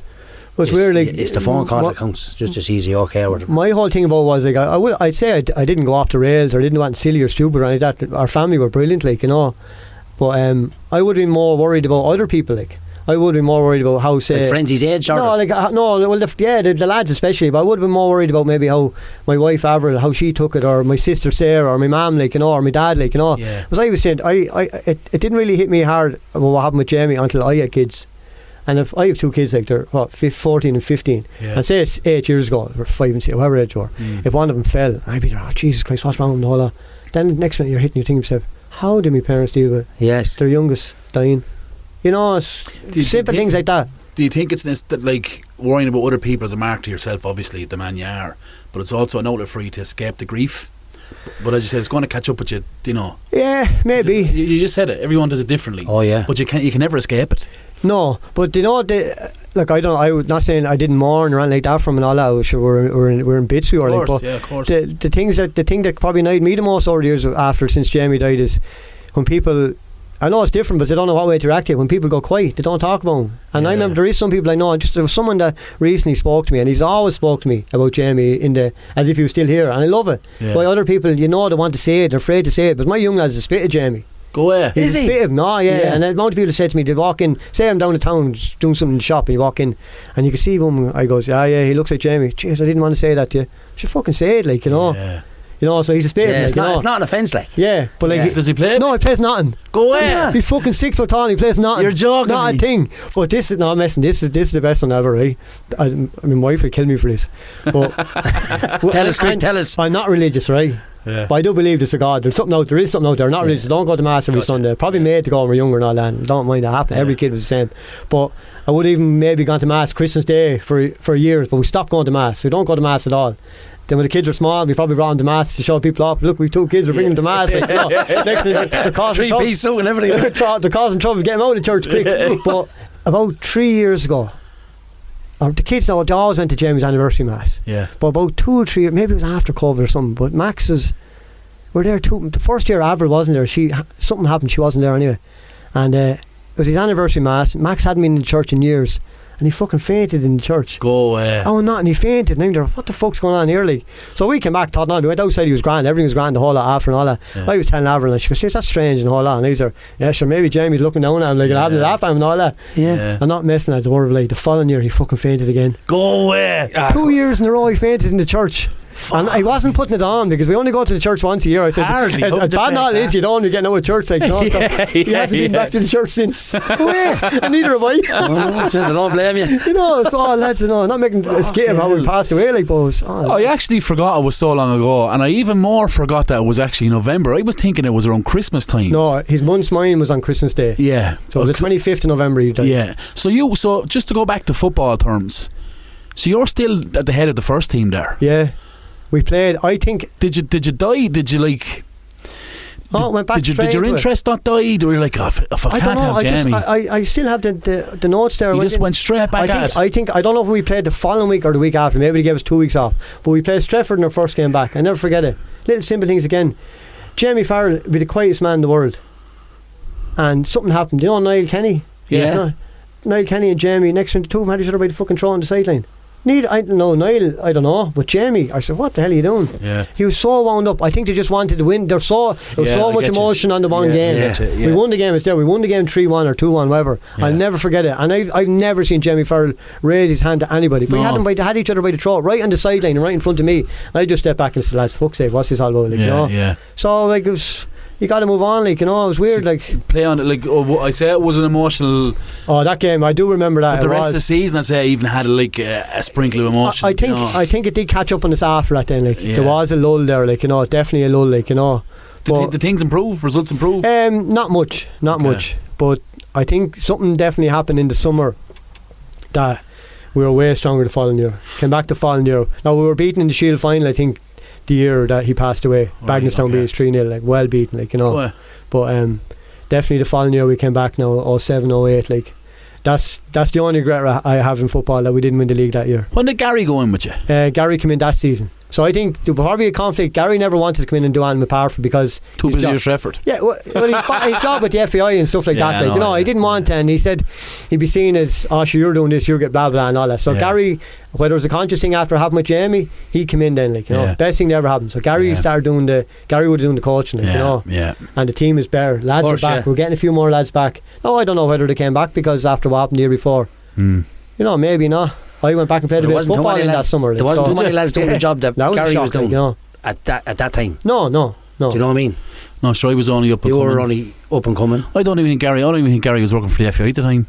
I'm not sure now. I got the job and I went for the same job. Well, my interview was before your brother Gary's. Yeah. He won't even be saying this now. In the county council office, there was like a 7-man panel and Packy Bonner in the middle of it, Johnny Coughlin, Laura Mercer and a few others. And Gary came out before. Oh yeah, I was waiting and Gary came out and he was shaking like a leaf. And I said, Gary, don't worry, you're going to Gate. You're doing a voluntary for the last 3 or 4 years. No, Pod, you really messed that up. You'll be grand. So I went in and knew it was. I'm sure Gary got it anyway. But I think that was 08. Yeah. I'm nearly sure that was maybe 08. It was, but he definitely came in that year with us. Yeah, but good coach. Had to go to the council. Yeah, sure, it was 50-50. Sure, it was half your salary was council, half salary was FAI. Yeah. Right. Sure, he was only a chap, Gonford. Yeah, but he came in and it was way better, like, you know. Yeah. You can see it there, the player, that's the second one, the second episode. Episode 2. Chapter 2. I'm bringing home this book. Yeah, or not. So you can see straight away, like, we're this improvement, everything across the board, like, maybe lads tune in a bit more and all, like, you know. Yeah. But you got some goalie in there, Clarkey. Yeah. Jesus Christ, he's James one of the best. Where? Oh my God. Well, there's a big thing with us over the like years. an eagle in the goal. The amount of goals we went through was crazy. Like, I'm looking at Mark it. Dolan was very good. Mark was brilliant. Mark was brilliant in 04. Like, Lynchy's brother. He played in the Paddy goal, did Lynch, he? yeah. Paddy, yeah. Yeah, sure. You go through that. Ebby played in goal for us. Niall Connolly. Niall Connolly, yeah. Brilliant goalies we had over the years. But we struggled to get lads consistently to go and play with, like, you know. I don't know what it was, like, you know. You mentioned there that year, that your second year in management, your age didn't win the league. Why? We brought it down to the last game or 2 games. Played up in Cretty. We needed a win. Cretty needed a win. And we were winning 1-0. Last kick of the game. Deflected goal. No way. Drew 1-1. Knocked both of us over. No, I think Burn Celtic won in the end. And then the year after, we came second again, and New York won the double. Yeah. So that was New York's first win in 2009 then. Yeah. But like, we were so close, and the team was good, and you know, it was one that got away. Like, you know, I know we went on and won the divisional cup. But see, the thing was, we drew with New York, we drew with Cretty up in Cretty, and last minute there's a bit of a row. Like, there's a massive row. One of their players come over and celebrate right in front of where we were on the bench. Like, you know, he was dragged into the bench. Yeah, he came out the bench in an office there. Go ahead. Yeah. I don't care. I'll stand by you. You should have done what you done. Yeah. They needed to win. Like, the draw was no good to them either. Are you playing Cobs? No, I wasn't playing. Sideline only. Definitely a sideline only that year. Well, he celebrated the 1-1 draw, and boys are knocked out. Yeah. So there was tension though, there was. But it was a great game. Like, I'll never forget. It was a brilliant game. Like, you know, and after our player came out to block a shot, came off his knee, deflected over. You know, it was slow. You could see it. I'm looking down the field, slow motion. That's fucking in the back of the net. Like, you know, they went fucking mental. Like, you know. So that was on the Sunday. I think the way it worked out was they had to play Burn Celtic or something. They were gone. Burn Celtic just needed a draw then. Well, it worked out. Burn Celtic won the league anyway. Yeah. But we drew them.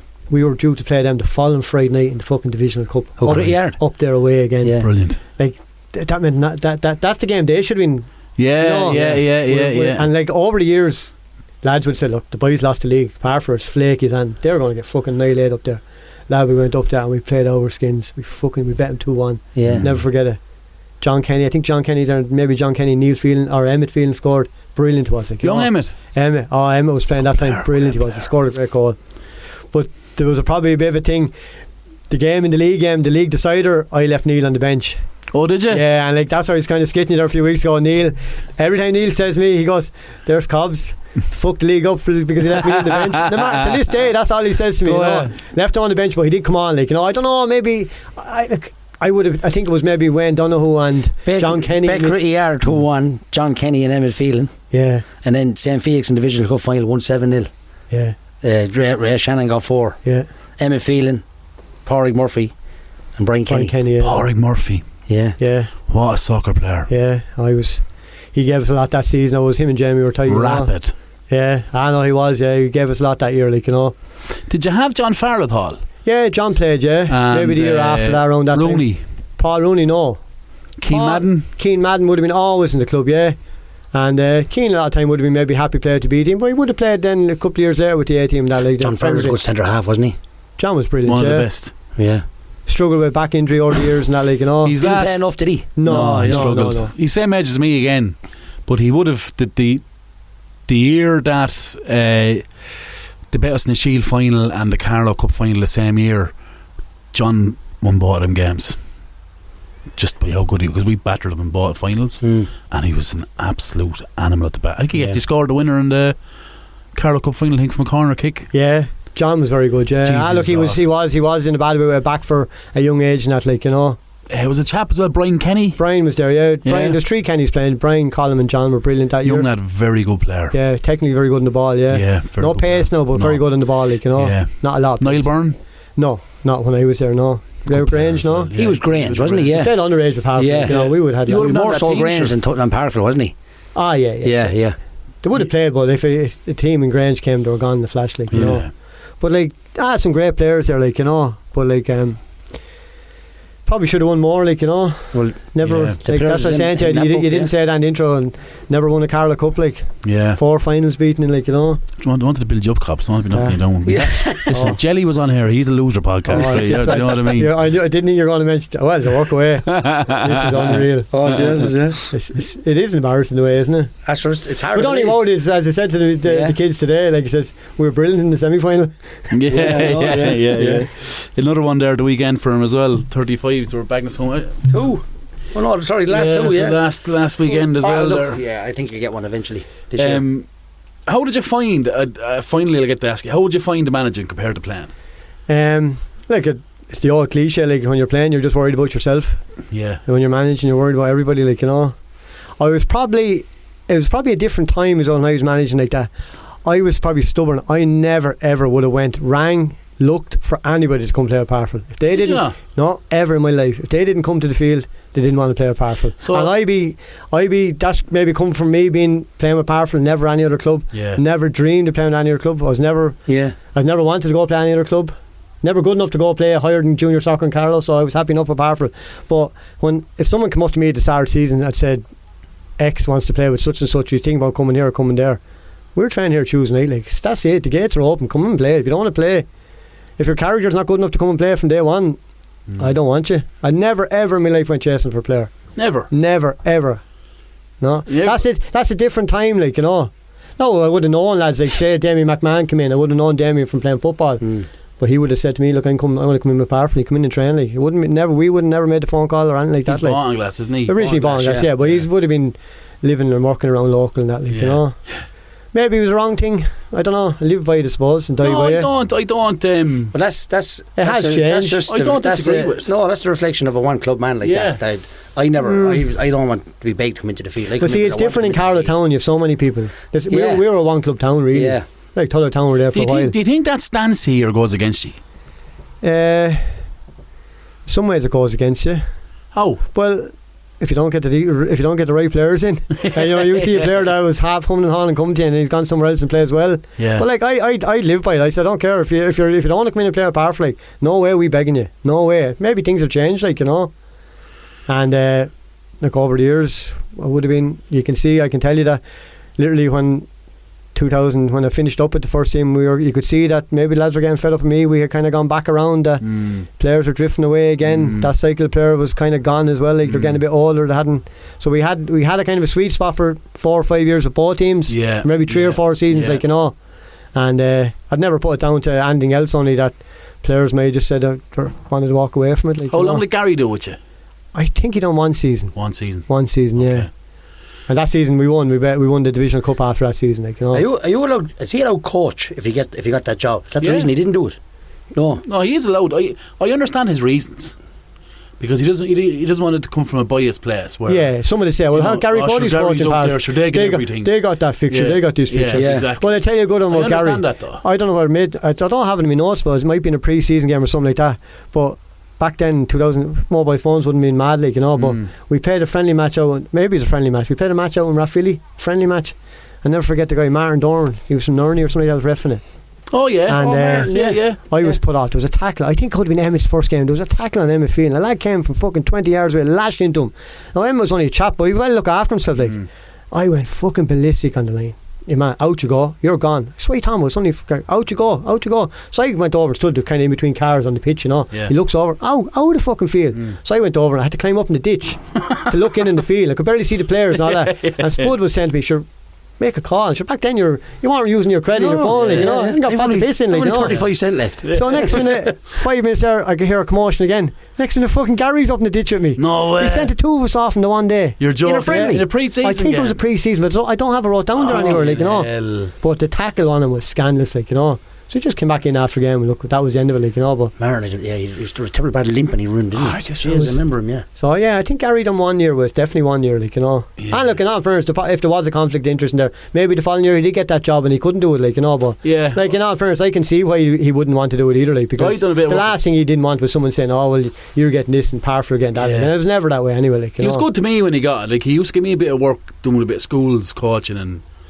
they said it'd be a 6-week thing over Easter, and I'd go into grade school for a bit of coaching, or I'd go somewhere for him. He was very good to me, to be fair to him, and The Kennedy Cup, like sure he can be me start the Kennedy Cup as well, you know. Yeah. But like literally my last game as manager of the Premier team was we lost the Carlow Cup final against Cray Yard. So that was it, gone, finished. I'm out of here. Do you know? I knew I was straight going after the game. I knew I was going because we had kind of in the background we were talking about we were trying to get someone else in like. Because I knew it, like, and I said, lads, I'd rather someone come in there and take this and get. Did you completely detach yourself from it? No, what happened was Pat Purcell came in and he won 2 Carlow Cups straight away after. Was that Pat after you? Yeah. So Pat would have left Pat's. Yeah. Did he leave Pat's to go to Tullow? Yeah. Well, he left 2 years, Pat's two seasons with us. Won the Carlow Cup 2 years in a row. Right. After we hadn't won it since we came into the league in '87. He won the Premier and the Carlow Cup in one season. Yeah. And they nearly stopped Bagnestown. They nearly stopped Newark from winning the league because Lee Murphy scored a penalty late in the game. That's right. And Bagnestown were favourites to win it. Yeah. I came into Pat's the year after that. But I would have. Pat Purcell's very strict man. Oh, he was brilliant. I would have loved to have gone in. Say if Pat came in 3 years before, I kind of got wore out by 13. Yeah. If he had come in at 10 when things were struggling, and I would have said to him, Pat, I'll come in, I'll fucking carry the war, I'll do one. I'd want to be still involved with the team. So I kind of gone too far with it. You know, it wasn't working, like, you know. And the players were probably getting fed up with me and all that, and it was probably the core of the team that won the cup the following year. Now he might have definitely would have brought in a better coaching thing and all that, like, you know, but it was weird because I would have thought like never win the Premier or winning the Carlow Cup, like, and then to go and win it, and like you're there on the sideline with all the players and you're there, it didn't feel that at all, like. Go away. No, not first. I did get a drink out of the Carlow Cup eventually, like, you know. Yeah. You know, but it was good. No, I was delighted for him. We had a good night that night in the Tower, and then the following year when they won as well, like, you know. So there was no hard feelings. It was still Parkville winning. Oh, jeez, without a doubt, like, you know. Our club, that's it. Jeez, if Jack the Ripper came in and won the team, I would have been delighted, like, you know. I didn't care. We just wanted to get that Carlow Cup, like, you know. And that was it, like, you know. And then they go and win it 2 years in a row. So you didn't completely disconnect? Did you hang around and you were? I went. The following year I'd done the 35s for 2 years. Okay. So I went in with the lads like Sawiki, Kieran Doyle. Yeah. Brilliant, like. He was brilliant, and the team that won in 04, he was playing centre midfield. He was brilliant. Oh, lads, unreal. You don't know Kieran, do you, Wiki? No. Jesus, brilliant. Centre midfield. Good, but he won a senior football with Rathvilly the same year as well. Captain Rathvilly seniors, he was class, centre midfield, on the ball, brilliantly. He was way ahead of his time playing that team, like, you know. He couldn't understand him when he got mad. I have great time from now, like, he's a gas man. Brilliant, like, you know. I have good knowledge of the game now, you've done him and that, like, you know. No, he's very good, like, you know, but he kind of just drifted away with football and that, like. But when we came to 35s, he came back in for 2 seasons. He was brilliant. But we went into the second division. We were miles ahead, like, you know. So we won the second division. The following year we went back and we won actually, it was mad. Like, the following year we didn't win the league in the top division, but we bet Newark in the semi-final of is it Mullins Cup? Is it? Yeah, Mullins, and then in the final we bet Burn Celtic, and that's the same year then 2 boys got to the Leinster final. Go away. Yeah, you looked up 14. We won that. They won. That was the same year they won the Leinster. Is it 35's going on 10 years? What is the rest? More. It must be more because it would have been there. More. It was there. I went in, and the first year I went in, Parkville had played the year before. I said it's gone since 12 maybe. I did not know it was going that length. Oh, it is going that length. I know no. It's 12, 13 years, is it? I'd say so. Easily yeah, 12, 13 years. So does that make us? Oh, we the Leinster champions that year, no? 30 years. 35 years ago when I was playing the first team still. We played both games in was it, Pop? Yeah, because I said, "Jez, I can't wait." You were underage. I was underage, yeah. I couldn't wait to play it. But because I remember going out when I was asked would I take the 35s. I went out to watch them play Burn Celtic. Yeah. And they played Burn Celtic, and Burn Celtic murdered them 4-1. Then we played in the following year, the best fucking 5-1. Then we played in the third year, and this is my second year involved. Cup final, we bet them 1-0. Brilliant. Weeky scored it. And that was it. I was finished, gone, out the door again. So I took about 3 years off, and then I went back. What was that mean? 2 years and he's gone. Then I got involved with my daughter was playing on the academies and stuff like that. So I got involved with the kids. So I went from fucking 35. How did I miss you then? What year was that? It was maybe a year or two before COVID. Hannah would have been 8 or 9, so we were playing. They were training the Friday night, but I definitely would have done a year where she was playing. I finished full size games. Did you? I finished up as academy director in 2018. Yeah.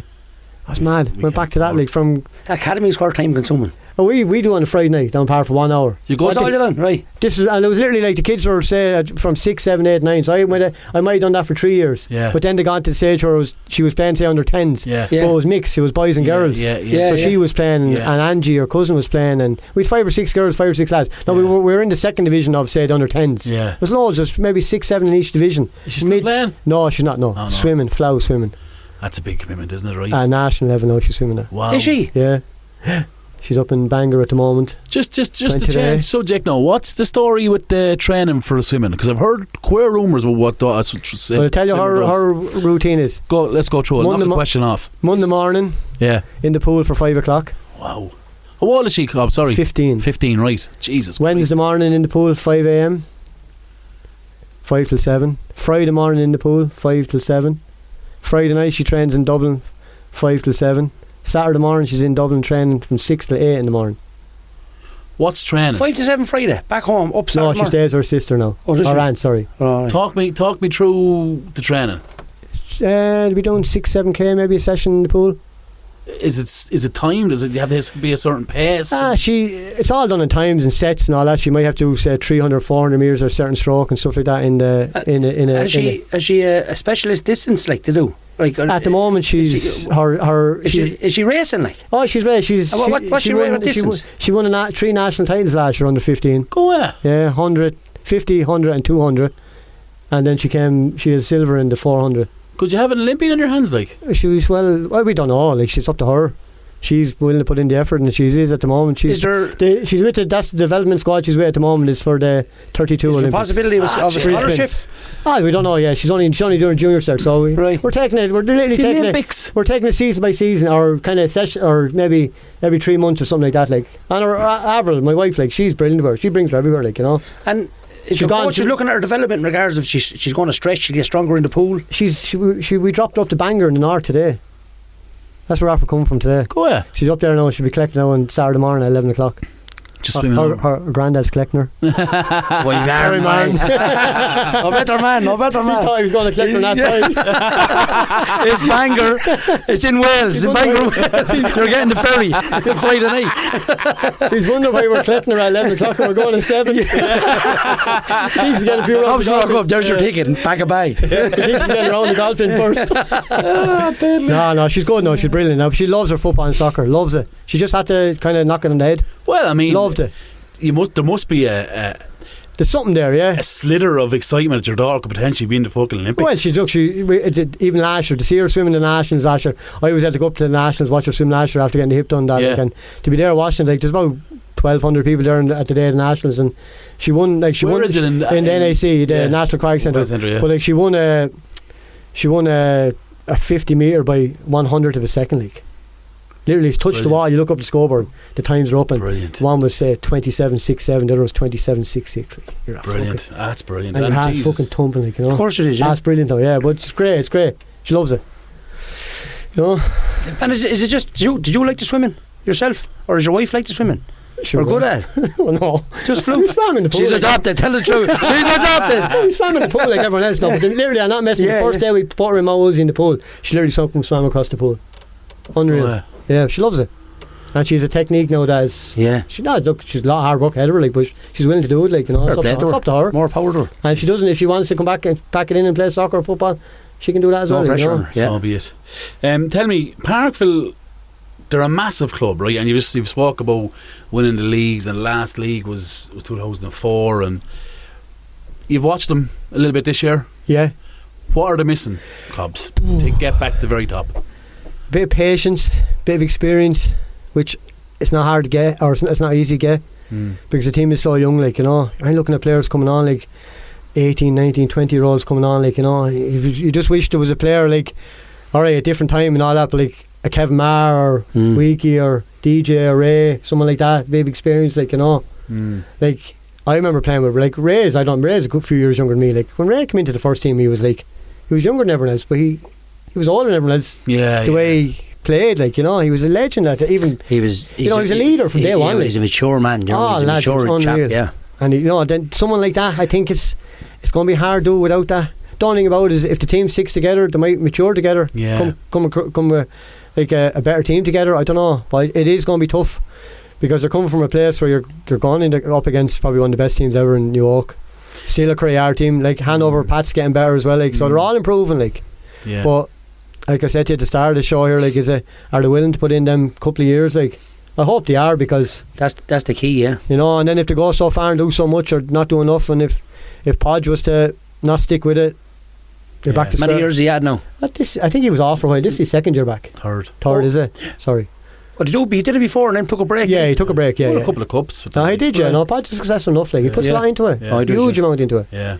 And he's shrewd, like, you know. I texted him the other day and he gave away nothing, like, you know. Yeah. So I asked him a month ago, like, you go on here, because I'm not going on there. Fucking, they'd rather talk about stuff that's going on in the league now. Don't be fucking listen to me. No, we're pre-season, like, leave me alone. I left him alone, like, you know. Yeah. But he's good now, you know. He puts a lot in, like, you know. Yeah, so he deserves the players to give him a load of respect now and give him a bit more back, like, you know. Yeah. So I don't know what, but they are training, like, I know they are putting in the effort in, but they did look fit in the game, like, you know. But it's just, I just think they need that bit of experience, you know. It's going to be hard, like, you know. Do you think they'll get back to the top?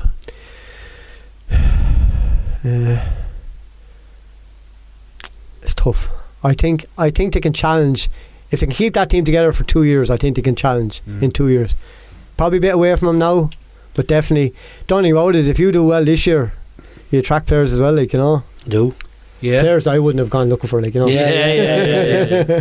No, I hope it works out for them, like, because the town needs it, like, you know. Yeah. Because again, the people in the town do support the club very well, like, you know. It's, look, I kind of see it. I'm not going back because I'm St. Pat's, but I kind of see Parkville similar to St. Pat's in the sense that it is a giant of a club. Yeah. Like, Parkville is a massive huge. But Podge as well, like, I couldn't believe when your man Jelly said that they'd have won a cup competition since 2000, like. Yeah. Like, you put in the two teams, between the two of them, they haven't won a league, and the one league in 25 years between both teams. Like, you would have said years ago when if you would have said that in 2004, you would have been away, you lunatic. Yeah, but you say in 98 we won the league. There's a good chance Pats won in 97 or 99. Yeah. That type of way. So they won one, we won one. 5 or 6 of them or 7 of them. Yeah, so, like, you know, between the two of them, like, you know. Yeah, that's what I mean. That's what I'm saying to you. They're two sleeping giants. Like. Yeah, but you know, it's something not right there as well if they're gone that long as well, like, you know. Well, I think what happens is, so you had Hanover break the ceiling, and then you had Newark. You had a Crayar, Hanover break ceiling, and Newark. But I think that Newark team, more than any other, they blew everyone away. Yeah, and have set high bar, such a gap. Yeah. Between. Yeah, I agree with you there. Yeah. Here's where winners are. Here's where whereas when we were playing, we could win the league 1 year, Barnstelli win the final year, Crayar win the final year, and then Pat. So you have 4 league winners in 4 years. And that's not a slight on. No. And you know, I commend Crayar for what they've done last year to kind of turn it back around a bit. There's no doubt Hanover have got better. There's no doubt Pats have got better. You know, I think it's going to be a lot closer this year, but it'll only be that when everyone is close. Do you get me? Because if the thing, like what Newark done for the league can't happen again. No. You can't have a team going and win 4, 3, 4. I was even a quadruple. Unheard of, like. I was even talking to somebody on Sunday there, like, I'd hate to see New York leave league. I'd hate to see him say we want to go play Leinster Senior. Massive club. Yeah, but I'd hate to see that, like, you know. Yeah.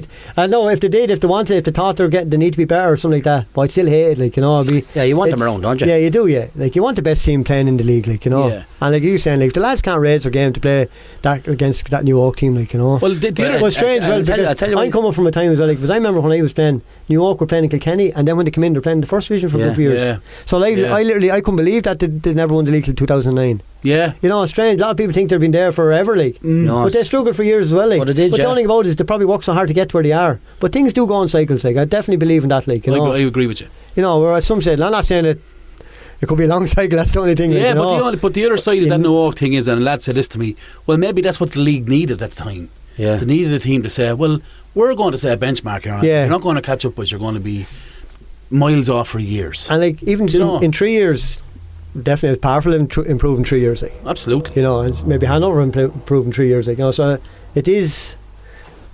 I know it's a project, you see. It's not one season. So do you enjoy going watching the games? Well, I hadn't gone to games for years. I went down last season. I was telling you, I went down to watch them play Vale and fucking beat them 7-0 or something. And I'd been to the Bagnallstown game in the league a couple of weeks before. It was a 2-2 draw. And I couldn't believe the arguing that was going on and the mountain and everything. I was on the side. I only walked up and I said, I'm going to watch this for half. Yeah, and I could hear the Bagnallstown boys saying, and there was a row, and there was just, I just said here, I drank a cup of coffee, I watched I saw the 2 goals and I left it, and I ended up a 2-2 draw. Yeah. And I left it for a few weeks. I said I'd come back now and watch the playing Vale at home, because I'd be out on the bike most Sundays, you know. Yeah. And then I went down and watched the Vale game. I was fucking 7. I couldn't believe it. Where are you now?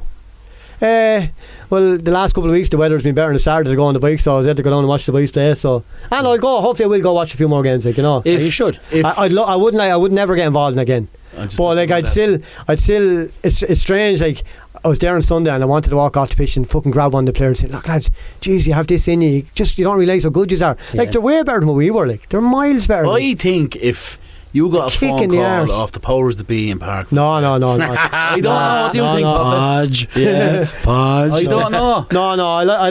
I'd never tell him what to do or anything like that. You go in with him. I just love to see him get better. Yeah, but here's the one for you, Cobs. You could take someone like you to go in.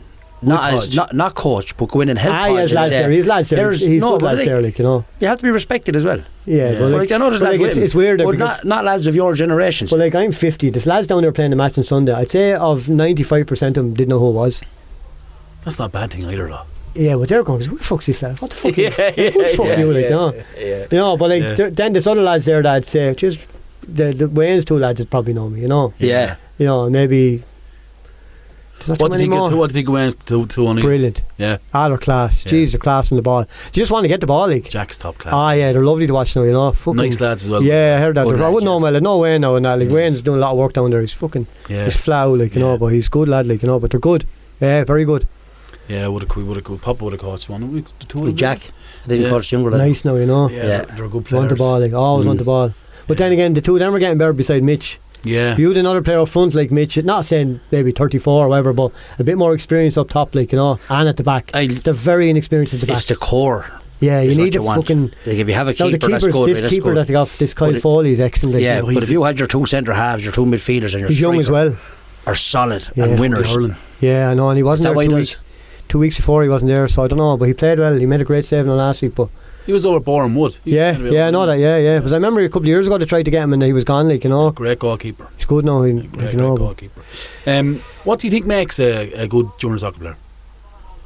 I've definitely been committed. Like, you got to be committed. Like, all the players, all the guys that have been on this podcast, like, you know, Lee Murphy and Lee Salter, all these guys, they're committed. Like, you know, Bobby, all committed. Like, you know, they give it everything. Like, I don't say, like, don't be a saint or anything like that. You may, if a lad's fond of a few drinks maybe at the weekend, but do it at the right time, like. Exactly. You play your game Sunday, have a drink Sunday night, you know, stuff like that. I would have sacrificed Saturday nights for years, but our Sunday nights were deadly. Would you take a drink? Oh yeah. Sunday nights were brilliant. Like, we would have came to Carlow Sunday nights after games, because you would have got results in Carlow. Where else would you get them? No one. We would have went into Scraggs into the front bar, and you'd see Hanover, Pats, Strefford. Yeah, it's deadly. Yeah. And to be walking behind the bar, you get a drink. Deadly, Niall Byrne would be there and he'd be slagging, he'd be show you an hour, 2 days, you know, at games before. They were great times. It was brilliant, like, you know. Great times, yeah. And I can honestly say, probably from I was about saying 20 up to I was about mid-30s coming to Carlow, never once did anyone say boo to me. No. Never ever did I get in a row or lads say boo to you.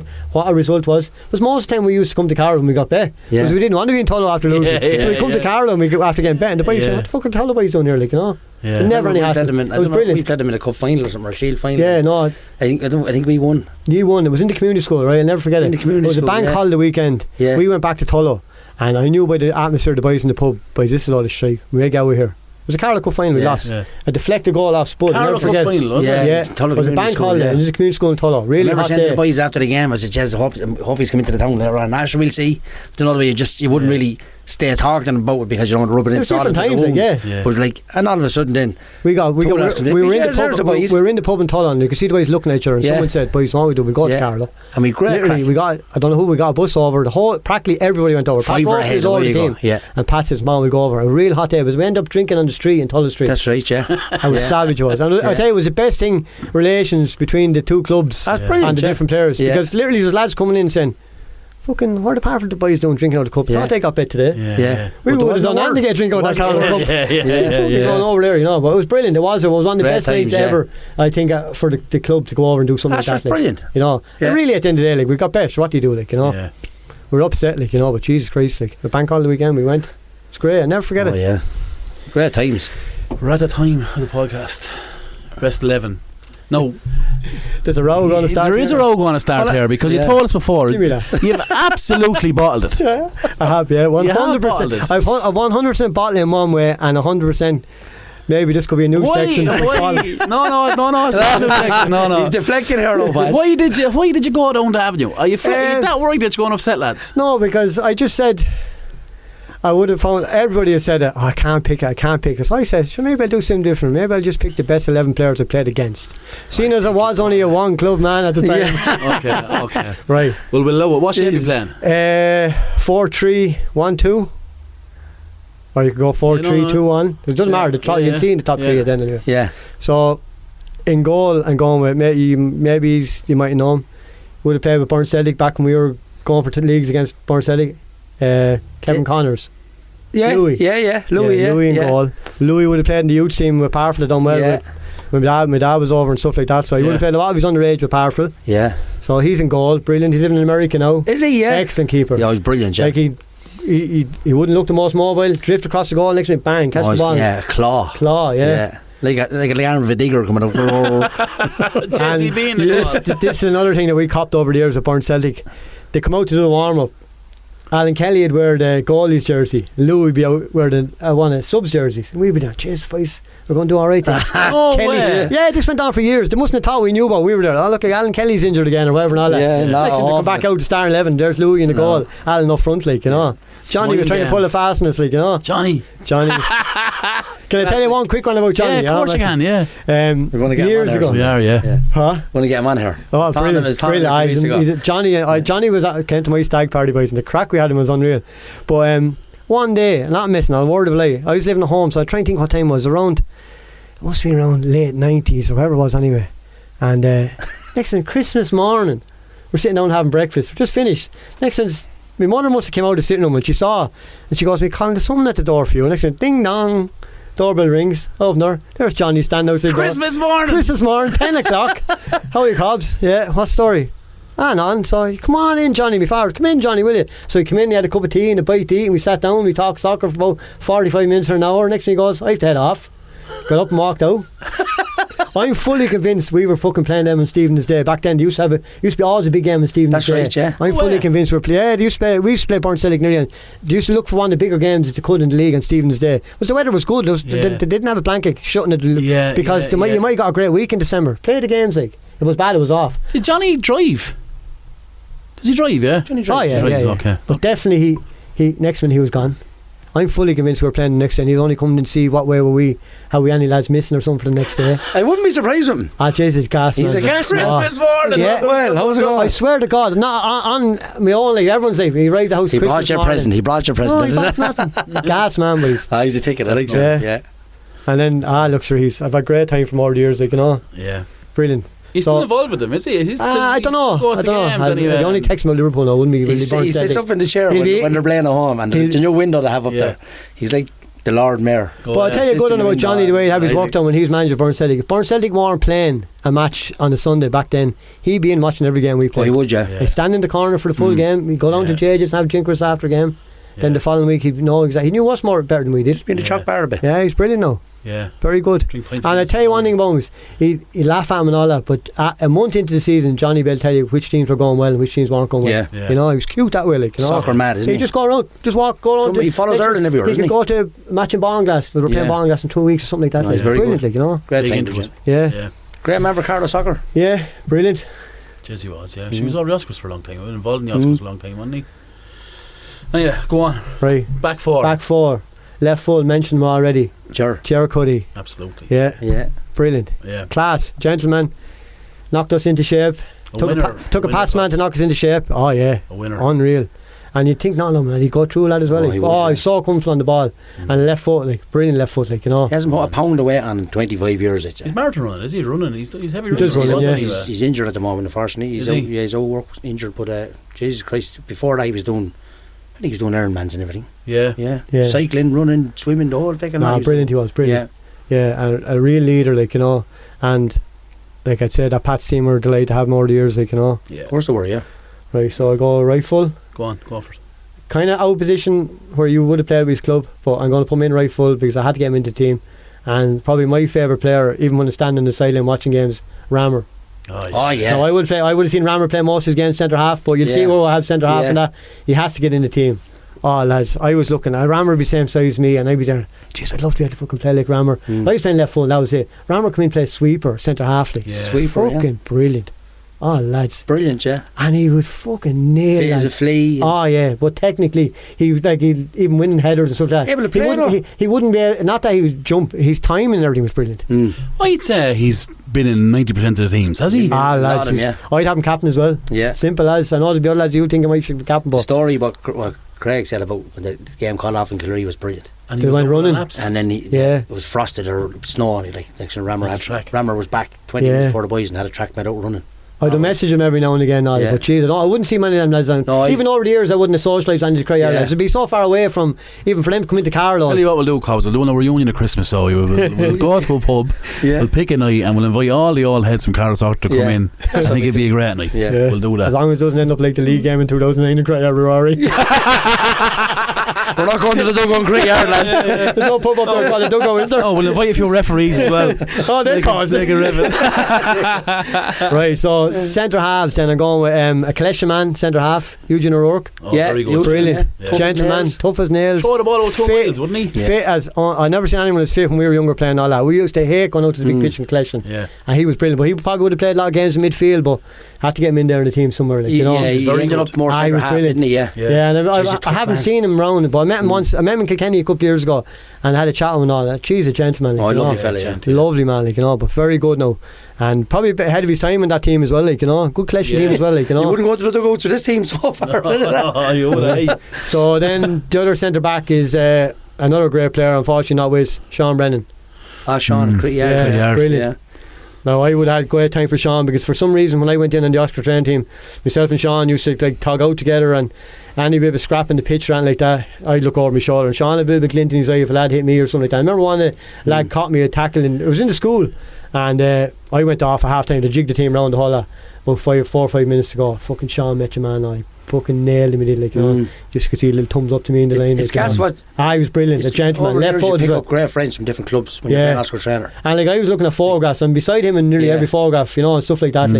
I never played with Flynn or anything, but he'd be a great friend of mine. And I'd be a great friend of. I'd be very close to Jamie Farrell. I remember Jamie's 40 a few 2 or 3 years ago, and he had texted me a couple of weeks before that, and he says, "For the all heads and Tuller are coming into Carlow, want to meet up." I met all the boys, Ray Shannon, all the boys were in Chop Bar, and where we went. The thing with Sean was, I never forget it, because I was working in Dublin at the time, and I heard about this accent, you know, and I used to go in and get the Herald on the Monday to see the fixture the following week. And I went back to work coming home that evening, there was the picture on the front page. I couldn't believe it. So I just heard about an industrial accent up in Wicklow somewhere, you know. I couldn't believe it. I nearly dropped in the shop, like. He was lovely brilliant. fella, and he was tough. Fuck, he was tough, like, and it was good. He left footed as well. He kind of come to my side, you know. I always give you a dig on that, like, you know, and a gentleman, like, you know. The balance on that though is brilliant. It's good. Left footed centre half, beside the left full is just the reading. He was good now, you know, very good, like, you know. Right, so the three in midfield, and these three are fucking probably in every team, like.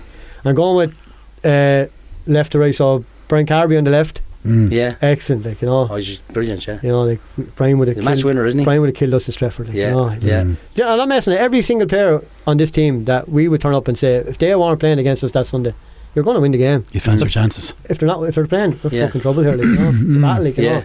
So Brian on the left, and going a bit out of shape in the way on the right. Blackjack's going on the right. Blackjack, Well, he do a job.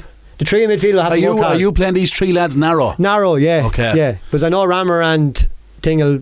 They'll occupy that space. They'll bomb on, like, you know. Gotcha. And if like it, Cobs, I like it. If what's called doesn't bomb on, I come on instead of him. Someone's playing himself. So I'm going then to Blackjack on the right, like, you know, brilliant, like, you know. Brilliant, like, everything you would have said about him, like, you know, but where you go, I get travelling down for games and stuff like that. Lads, he's an attitude, and he's up there now. When I'd say he's hands down our best club man up there now. Is he? Oh, hands down. That's great. Is he bringing him to Barcelona? Yeah. Fundraising non-stop, and just does everything. But even under the clubhouse, he'd no game last Saturday. He was up, rejigged the whole place. Right, lads, took a photo before, a photo after. Cones goes up on this. Bibs here. And like, it's just gas. I wouldn't have socialised with much of these lads over the years, but I think it's the last couple of years, whether Sprocket does me out around the town or something, but they always have great, they talk to me and they say, like, you know, lads, relax a bit, like, you know. We've played against each other, like, you know. But, no, they're good lads, like, Jesus Christ. And so going in the centre midfield, going Ross Townsend. Well, what do you think of Rossi? Brilliant, like, you know. He's back down training. And I know I hear you talking about. I only know him from playing against him 2-3 times a year and all that. Wouldn't know anything else about him, like, you know. But jeez, he was fucking good, like, you know. Great touch. Oh fuck. Came down training there Tuesday night, Cobs. Yeah. Jeez. Unbelievable. His first touch, his talking. You can see the younger players growing. Yeah. His talking, his touch, even down to the pace of his pass. Do you know what it is about Ross? I always thought it was underestimated. When he passes you the ball, he passes at such a pace where you don't have to take a touch. Yeah. You can play it first time. Do you ever notice that about him? He's very good, yeah. I know, he's unreal. He's a good lad, Ross. Yeah. And I kind of look on like he'd be like the way D.E. Amanda play, you know, that stature about him or something like that. He'd get around the pitch and never he sprints. could nail you if he wanted to. Yeah. Or he could get the ball played either way and all that. It was the one pace. But like he'd be playing against you, he'd be saying, how the fuck do you do that? Like, you know. Yeah. When Ross was I'd kill you, like, I'd kill you in 5 runs minutes. the same like. way as the 5th minute, as the 85th minute. Oh yeah. And never sprints. Yeah. But like you're It's saying, just the same 3/4 pace. Yeah. but these guys are match winners, like. Oh yeah. You know, that's why I'd kill you in the game. Like, you'd be in a game, fair like, midfield, isn't it? match winners, like, you know. Oh, lads, unreal. Brilliant. Right, so in the number 10, he's probably in every team in the league. Best player ever I've seen playing Carol, Alan Kelly. Oh, I said that. And we're taking the credit because he would have played youth soccer. Dad coached him for years. Did he? Yeah. He was already youth team. Dad was on all that. Brilliant. Some player, like. And a gentleman. Lads, I never forget my last time playing with the Oxford training team. We played it down in Kilkenny. So he would have played a bit in Kilkenny maybe at the time, and he came back to play with us and all that. They absolutely kicked the shit out of him. Scandal. Never forget. He was in bits. He was crying in the dressing room after the game. The treatment they gave him. I think we lost 1-0 or something like that, but we were well beaten, you know. But what they done to him was scandalous down there that day. And they all knew him, like, you know. Yeah. It was absolutely. I felt sorry from that day, like, but boy, Jay, he's some player. He's lads, as good as I ever played. Anyway, I tell you that. The left foot, and he's just strong, like he wouldn't think it. Oh, lads, in the air. There's Yeah. 6'2" and 3 centre halves. Like he won. I know, lads. You get lads over the years that win teams, but he won Burn Celtic some amount of trophies, like, you know. They were good, but that was one. Without him, they were average-ish. No disrespect anybody else from that Burn Celtic team. But if you're turning up and Alan Kelly's not tugged out, you're like, fancy your chances here today, lad. You have a much better chance. He didn't miss many games though, right? No. He was fit man. Yeah. Fit man, yeah. I'd say he took some hardship as well. Him and DJ would be good friends and know each other, like around the same age. The battles they had with each other. Like, and in all fairness, I can honestly say over the years, he never destroyed us really. But he always... That's because he was always there. Just at the end, they'd set up something. He was a threat. He put some attention on Alan next week, make one move, a touch or a pass. Someone else had to bang in the winner, like, you know. Fucking all that for nothing. Just let him have the ball, lads, you know. I'd kill you, like, you know. But a gentleman as well. Oh, Jesus Christ, nice lad you can meet. He's on MSD out of meeting some mornings they're doing the post. Yeah. So try and get him on. You won't come on, will he? Quiet man. Country quiet man. Yeah, I don't know. We wouldn't be needed to not street cred to come on here, you know. It's brilliant though, you know. So then up top then I'm going with another guy from Burn Celtic that a lot of you wouldn't know about, but I think my game was up when this guy came along the scene, Stephen Curry. Would have played a bit of Ardatton. Played a bit of Hanover as well. Oh, that's right, yeah. He's a hardy whore. Oh, messing. I think Kilbride in the football. Yeah, I think I was nearly kind of getting, not saying coming to an end, but I was struggling one year anyway. We played out there and there was a good crowd out there and all that, and he absolutely bits me. It's the only game I can honestly say where I would have been happy to walk off. He's back living out the country now, but when he was living in the town, and I forgot about Hanover. He was living in Browns Hill, and I met him and he said, well, just seen you around lately, you're walking around the town, or I live in Browns Hill. Fit as a fiddle. He's lit up. Got him in for both season and a half, and then he got a couple of injuries then, but Jesus Christ. He would have played with Burn Celtic and Ardatton. He did, Jesus Christ. He haunted us, simple as that. Some player. Yeah, very good, yeah. Did you have him in your last spell, like? No, he would have been playing with us. Playing with you? Yeah, would have been playing before I coached. Right, okay. Yeah, no, he's Jesus Christ. He's just. I remember one day he clattered Gavin Dowling just to wind him up. Yeah. In the Platts. I think he got Gavin sent off, but he didn't give a shit. If Gavin came out and hit him, he was going to go back at him. He'd back down from nothing. He's a good lad now, you know. Tough man, yeah. Yeah, very tough, but good now, you know. He really. Maybe it's because he done a job with me a few times, but for 2 or 3 seasons there with Burn Celtic, he was brilliant. Nearly unplayable, like, you know. And then up front with him, I'm going with Jacko Murphy. Jacko, yeah. Yeah, Jacko. Risky, man. Jacko. Good player. Handful as well, yeah. Never seen a guy as enthusiastic in all my life. Yeah. You wouldn't be far off now, Papa, like, you know. Always seen the good side, but I remember my very first time ever playing against Crayar, we lost 4-1 up there, but they played on the pitch up on St Albans running track. Yeah, he played Albans, He scored 4 goals against us. Yeah. And I'll never forget, we were kind of just standing, just warming up before the game. He literally walked through us, walked right through the middle of us, got the ball and kicked the ball away. And something like, well, that's what story, like, and walked away. We didn't, so I would have known from Crayar, would have known the names, like. He scored 4 that day up there. I know he didn't stay around for too long. He would have played a couple. He went over to play with Hayes. But the 2 or 3 years that he did play with and the Oscar Traynor team, geez, he was good. Yeah. Did he play a conference? He played a conference with Hayes. Yeah. Yeah, I think so, that's when he went to England. He was only mid-20s going to England. Was he go to England for that, or was it? I don't know whether it was work or relationship-wise. I don't know, but I know he went to England. We played an Oscar Traynor game down in Waterford, and Alan Kelly signed for Waterford after the game. We bet them Waterford had just won the Oscar Traynor. We drew Waterford away. It was knockout then at them stage. Yeah. We drew Waterford away. I think we bet them 4-1, but Alan Kelly got a hat-trick.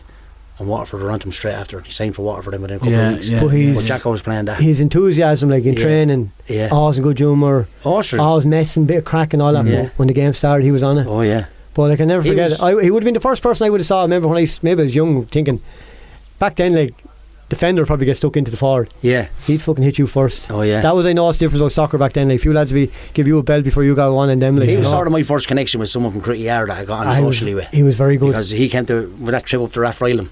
Yeah. He's on that, was he? Yeah, Bickerstaff was over the team. Well, Johnny Nolan was with us. Yeah. Is it the Mar man? Kevin? Tall man, he goes around to Jermar. Yeah. He Leeds United fan. Leeds United fan. Yeah. He was Johnny's mate. He was there with us. They went to every single Oscar Traynor game, and they came on the bus with us. But my first connection was Niall Byrne was with us. Alan O'Brien scored that day. We got Rathfylham. Alan O'Brien was 17, I think. Yeah. He scored that day. There was some crack. I heard some of the stories about that. No, well, I can't say that it's illegal. But that was my first connection. I remember we come back to Carlo. Have we going for one? No, but I wouldn't have seen Jacko in years, like, for hours on the beer then as well. Is he back? Is he in? I haven't seen him in years. Jacko? Years. I haven't seen him in years. Well, whenever that time we went to England, I haven't seen him since. But I know it was Hayes. He was very good. Hayes FC he played with in conference. That's who he's over there playing with. Oh, he's a tough no. Yeah. But good. Good team. Where does the team finish in the league? That team? Second behind Parkville. There's no Parkville lads on it. That's how you didn't want to put any money, you know. No, it's a good team. It's like, a tough team, yeah. Yeah, it's good now, you know. Probably van for Cobs. Being honest, I was delighted when he was coming on because so was I. We're somewhere related, are we? Or Cobs we found out. The relations in our yeah. I didn't know that you had relations in our I did, yeah. Maybe that's where the madness is coming out. It's definitely coming out in some of my family anyway, I know that. That's right. Because anything goes wrong in our house, it's the Coadys, like, you know. Everything goes good, it's the butlers, like, you know. That's my man's side, like, you know, but look, I wouldn't mind that, like, you know. No, I'd have great time for, like, Thomas and Brendan would have played with Burn Celtic for years, like, you know, Brendan Butler, and sure, Noel and Brian, Finny and all would have played. Brendan would be the same age as me. I played with Brendan all the way up, even 35s, but Jez, and I was delighted when I found out you were coming on because a great Parkville man, Cobs, and well respected, and hope to see more of you. It's great to get on. We'll see him on the night out pod for Christmas, won't we? Yeah, we'll get you in the night out for Christmas, absolutely. We'll arrange that. Oh yeah. We'll arrange that. We might even go town even better. Go over the Tullow. You're all right. Yeah, we will. You're all right. We'll go to Crayard. Up the beans. Papa, we're at that time. Podge versus Papa. Yeah. It's time for 2 Peas in a podcast. Podge versus Papa, sponsored by Kelly Auto Repairs. Clesham versus Bagnallstown. Did you look at these now, or is it going No, I'm just going for off the whole thing again? Clesham versus Bagnallstown. Yeah. Who wins? 3-2 Bagnallstown. I'm going to go with Clesham. I think Clesham get the first league win. Yep, 2-0 Clesham. I'm going to go 2-0 Clesham. You as well, Cobs? Yeah, 2-0 Clesham. Have you looked at the fixtures before you came in here? You haven't. Kilree versus Vale Wanderers in Kilree. Derby game. Big derby game. Parkville by Kilree 4-1. Kilree at home or different team than Kilree away. I know. Where is that game? In Kilree. Oh, different. Sorry, then I was going to go the other way. I'm changing my mind now. What do you think, Cobs? 2-1 Kilree. 2-1, no. I'm going to go 2-1 Vale. So you're 2-0. You're 2-0 Clesham. You're 2-1 Kilree. Yeah. Cobs. You're 2-0 Vale, Pop. 2-1 Vale. Okay. 2-1. What are you saying here? What are you saying? I'm thinking about it. 2-1 Vale. I think it's a Desmond. Ooh. Oh, Desmond. Yeah, I think it's a draw. I think it's going to be tight. I think it's going to be extremely tight. I think it'll be a draw, or I think Vale will shade it. I'll go for a draw. There's only these 3 fixtures this week. Coady Hanover. Papa, what are you going for? I'm going to go for pause it. We'll give ours first because you're hand That, on. a league game, is it? Yeah. In Cray. Yeah. Cobs, these are only league games. Do you listen to the podcast or what's the story? I'm going to go Coady be wounded, Pop. That's in Coady, right? That's a tough one after losing last week. Have they lost 2 in a row ever? Not a long time anyway. I don't think so. That's a quite good point. Yeah. They don't lose too many like that, do they? They'll be hurting. I'm going to go 2-1 Coady. What do you think, Cobs? Are your youth team playing on Saturday? I can't tell you that. Yes, I can tell you. I'll tell you now in a second. Hold on, the fixture's here. Young Cunningham, that is it. Will he be playing? Oh, yes, of course he'll be playing. I tell you, fuck, I'll go. Give me the 2-2, yeah? You going Desmond? Go 2-2, yeah. A late equaliser for. Do you fancy yourselves, Bob? Missing a couple of players. Go away!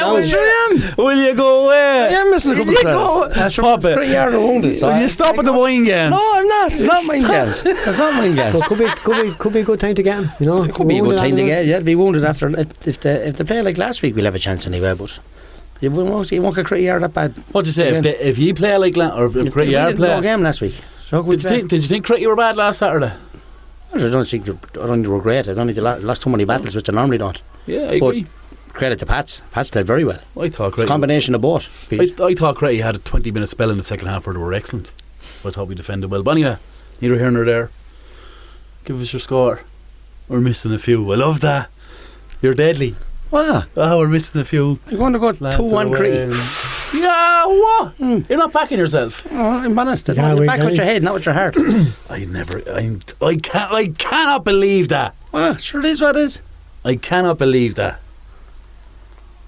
I can't believe that. Well, sure, believe it. Is that what's happening? I know that. I'm going to say it again. I cannot believe that. Could be an art of deflection, is it?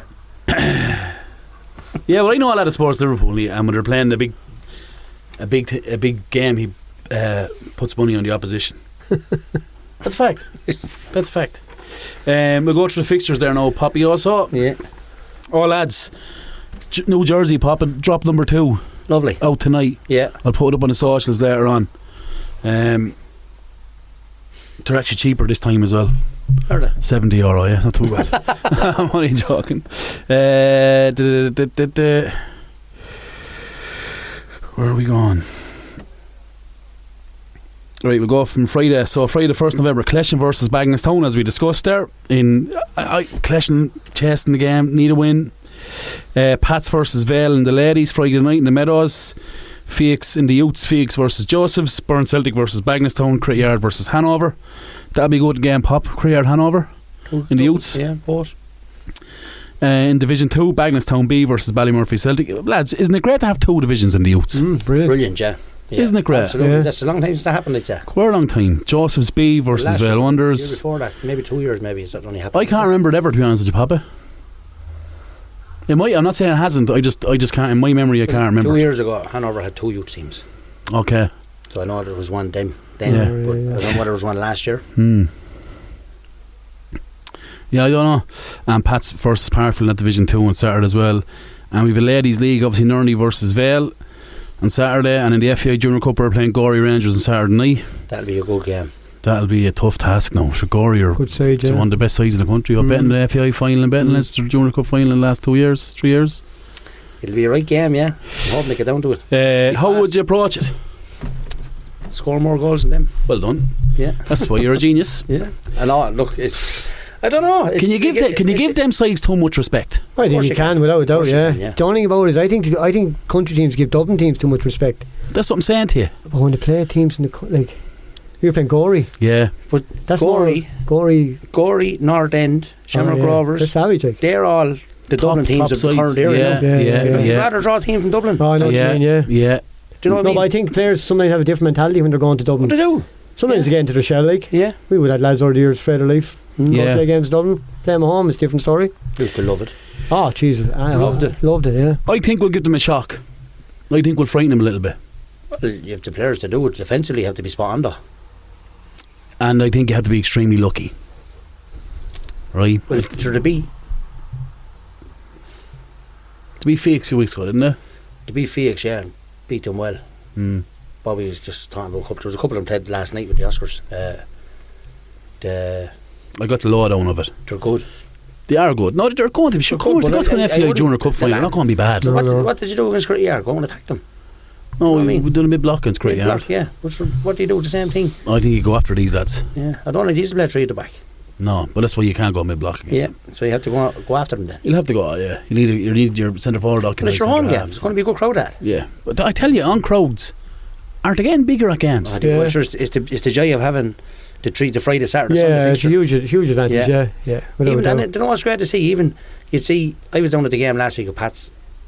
There was a mixture of there was a lot of fans from different clubs there. They're going to keep an eye now. But then the people who's playing on the Saturday night, they'll be up on the plots, or you walk on a Sunday morning. Yeah, that's what I'm saying. They're getting around to more games. Yeah. You know? Fran Darcy told Patrick Badger Brennan that 101 cars were parked in the car park in St. Pat's Saturday night for the match. Yeah, that's great, like, you know. That's nuts. I went down to 10 Pat's just in case, just to get a spot. Like, go ahead. Yeah, I did. Yeah, and I just got one. I need to go, but it was raining when I was going down. I said I wanted to just watch it. Yeah, of course. No, it was good. The tough one in Division 1. This will tell a lot in the Division 1. Phoenix versus Slaney. That's also Saturday night, as you mentioned, the start. First league that's game. In the Vale. First league game for Phoenix, yeah. And a lot of the boys playing 20s football as well, so I don't know if they'll be their strongest. How many's in the 20s there? Jack, Scott playing 20s? I'd say so, because it's the year they won the minor, so I'd say John O'Shea, Bob Mulholland, that age. Yeah. Or is he a bit older? I think he's older. Bradley, well, I don't think Bradley's playing first team though. Bobby said he will, yeah.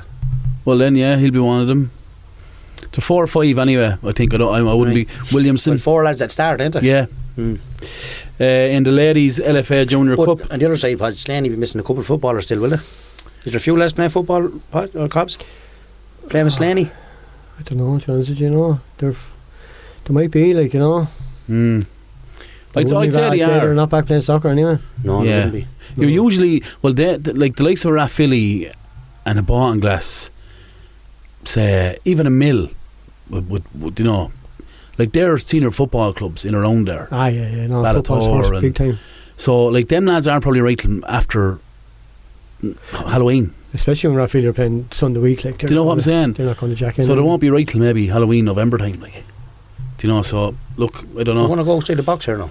Go on. You're after slaughtering me there now for making a decision in the big game. Yeah. Predict Gory and Pats. So let me see. That is not a Premier Division game. I think Podge versus Papa is on the Premier Division games. No, go ahead. I know. I'll give you a prediction. No, I won't give you a prediction. No, I will. I think Pats beat them. Go ahead, good man. Yeah, but the scoreline mightn't reflect it. I know. I think it'll be a close game. I actually couldn't call it, Pop. To be honest with you, I couldn't call it. Try to snoke me there, didn't you? Put me under. Corey, you'll have to be favourites over. Yeah, 100%. You'd be ignorant. You'd be ignorant to think that. I actually talked to the two boys to play with Pats last night, and they said they played with Villa last year against them. Yeah, in the semi-final. And they had it 1-0 and they scored a deflected. Yeah, watch the game during the week. And beat them in extra time, did it? And that was in Coady. Your summer that Gory would have been looking for a few players, different players from Carolee to go down and play with him. No, what'd you hear? Yeah, I heard that. Go on.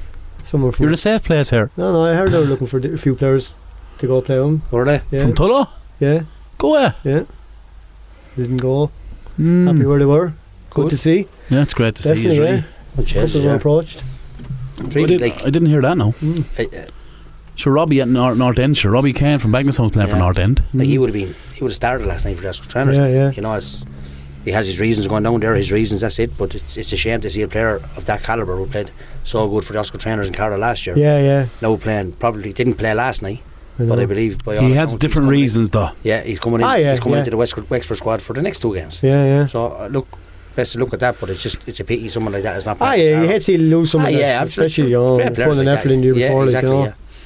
Leinster Junior Cup ladies: Ballymackie versus Ballymurphy, Mountmellick versus Credyard, Thurrow United versus Parkville. The FAI Junior Cup: Shamrock Rovers Wexford versus Parkville Cobs. What do you think? Tough one. They beat Cray in the last round, yeah. The boys are playing this next round, is it? Yeah, they were a bit disappointed that it's a 2 o'clock in the Sunday game, you know. They would have preferred maybe an evening game if they had lights, or maybe Sunday morning, but I don't know, it's strange because if the boys I don't know whether they know who they're playing maybe the following week in the league, because it's up already, realistically Parkville are going to be playing one of the bigger teams the following week in the league. From the 3 games they played already, there's going to be a bit of a step up. Oh, so Parkville have only played 3 league games? Yeah. Right. You know, so I knew if say they were playing New York Sunday week, I could see maybe just 1 week. They're not. Yeah. No, but if they're whoever Parkville playing, I don't know. They could take it into context maybe who they're playing the following week. That maybe 8 lads tugged out last Sunday in the line. They might jig it around a bit. Yeah, of course. Not to lose either, like, you know. Are the fixtures up, Pop? I just know where you walk away Sunday week. I'll tell you one thing, you have your finger in every pie, it's a disgrace. Like Carl League, here's a disclaimer. You may put this man in for disciplinary because he just knows too much. He knows too much. They'll give it a go. I think Parkville will give it a game. It's a free shot to lose. Yeah, free shot, big time. Go down, play the game, enjoy themselves. You know, they might have to jig the team around a bit and all that, but no, that's in Shamrock Rovers. It's a way, There would be. I know the guy that's over them. Nice guy, Ken Kennedy, and Tucker O'Brien, as I mentioned there before, is coaching him. Like, 2 boys are big junior football men. They'll take that seriously. Have it. Like, they went to Coady Yard, and sure, I think Ken went to watch them, and you know, asking us about them and all that crack, and sure, they were playing in a hurricane. It was a bad day. Terrible conditions. It was really bad there. And Coady Yard are winning the game. Coady, by all accounts, were the better side. The last kick of the game, wasn't it? Scored. They equalised the last kick of the game, and then they kind of stretched ahead the next time. But yeah, I think that'll be a really good match. But I think in them junior competitions, the first 10 or 15 minutes is vital to settle, because you're going into the unknown. And if you kind of wither a little bit, all of a sudden you're 1-0 down. Well, like, just from previous experience, that the 2 years we won the league, we got great runs in the Leinster Junior Cup, like, you know. The end of 1 year we played to sharpen you up for league. 1 year we played Cherry Orchard 2 years, two competitions in a row. Played them in the FAI and the Leinster Junior 2 weeks in a row, one after each other. Brilliant, yeah. But they stand you in good stead. They do. Definitely. You'd rather have that than the Sunday off. We play league game Sunday, then the Sunday off and the following league game. No, keep playing games. Like, you beat that team down in Wexford next Sunday, and next day you draw a home game next day. Like, it's great. You're well on the competition then, though. A week or 2 out, Carl, it won't do no harm, like, you know. Ford Celtic versus Newark in the same competition. Then the Premier Division, as we discussed. That's Saturday night, isn't it? That's changed to Saturday night. Has it? It's on the website. I think they've contacted Newark. Asked them to play on a Saturday night under lights on Astro, seemingly, or something. I think the school down there. That'll suit them. So I was talking to the boys last night, and they said they're playing Saturday night rather than Sunday morning. That's very good. Kilree versus Vale in the Premier Division, and Coady Yard versus Hanover in the Premier Division. Division 1, Ballymurphy versus Pats. Dunman versus Mill. In Division 2, Parkville B versus Castle Rangers. Newark B versus Ballinglass. Coady Yard B, Dunman Celtic B. Division 3, I still think it's great that they have 3 good divisions, you know. I just keep looking at these fixtures every week and thinking, Jesus, this is great. Burn Celtic B versus Nurney Villa. Joseph's versus Clesham B. Bagnallstown B versus Hanover Harps B. You have to get a C team the way it's going up there. Hanover have to pass. Have to getting players. My God, Jamie Kenny came up and played last night. Paz panel, yeah. Jesus Christ, Paz Army boy. It's great. They're all. I seen them. They're training. The training went on Wednesday night now, and they're 16, 18 lads. They're training. He'll have to get the first team job ahead of you next year. He'll have to. I'm podcast, going full-time podcast. Yeah, so am I. Different podcasts. Wolf Hill versus Ballymurphy. Jail, brother, you are. And in the Ladies League, Mill Celtic versus New Park, and I think that brings us then on to following Friday. I'm not going to discuss them, but I'm going to have a little look because fixtures are up. Oh, we're not. Oh, all right. What are we on? Oh, not to worry. Cool, lads, that is it for this week. Cobs, thanks so much for coming on. I wish you all the best on the bike. No problem, lads. Keep it between the ditches. That's it. Yeah, great safe cycling. If you listen, when your young one gets into the Olympics, don't forget us, will you? No. Will you get her on for an episode? Do commentary on a swim. And she's she's offside. She's offside. she knows a bit about football as well, I'll tell you that. Good, great. That was big time, yeah. Brilliant. Good ingredients there, lads. Again, thanks everyone for listening and supporting us. If you want to continue to support us, buy us an old coffee. As I said, we're dropping the jersey there this evening. Sorry for the late recording. Chris is an extremely busy man. This is nicer than the last one, I think. Do you? Yeah, I like it. Yeah. You know, I think it's nice as well. We are selling them. They're selling cheaper as well, so they're going for €30 this time. And I'll announce them. 25 for sale again, right? Yeah. So when they're gone, and then when they're gone, they'll be ordered. But look, lads, as always, thanks for support. It's not my podcast. Not my podcast. It's Carlo Soccer's podcast. It's your podcast. Thanks a million and all the best. Over and out. That's full time on this episode of the How Is He podcast. Available on all podcasting platforms.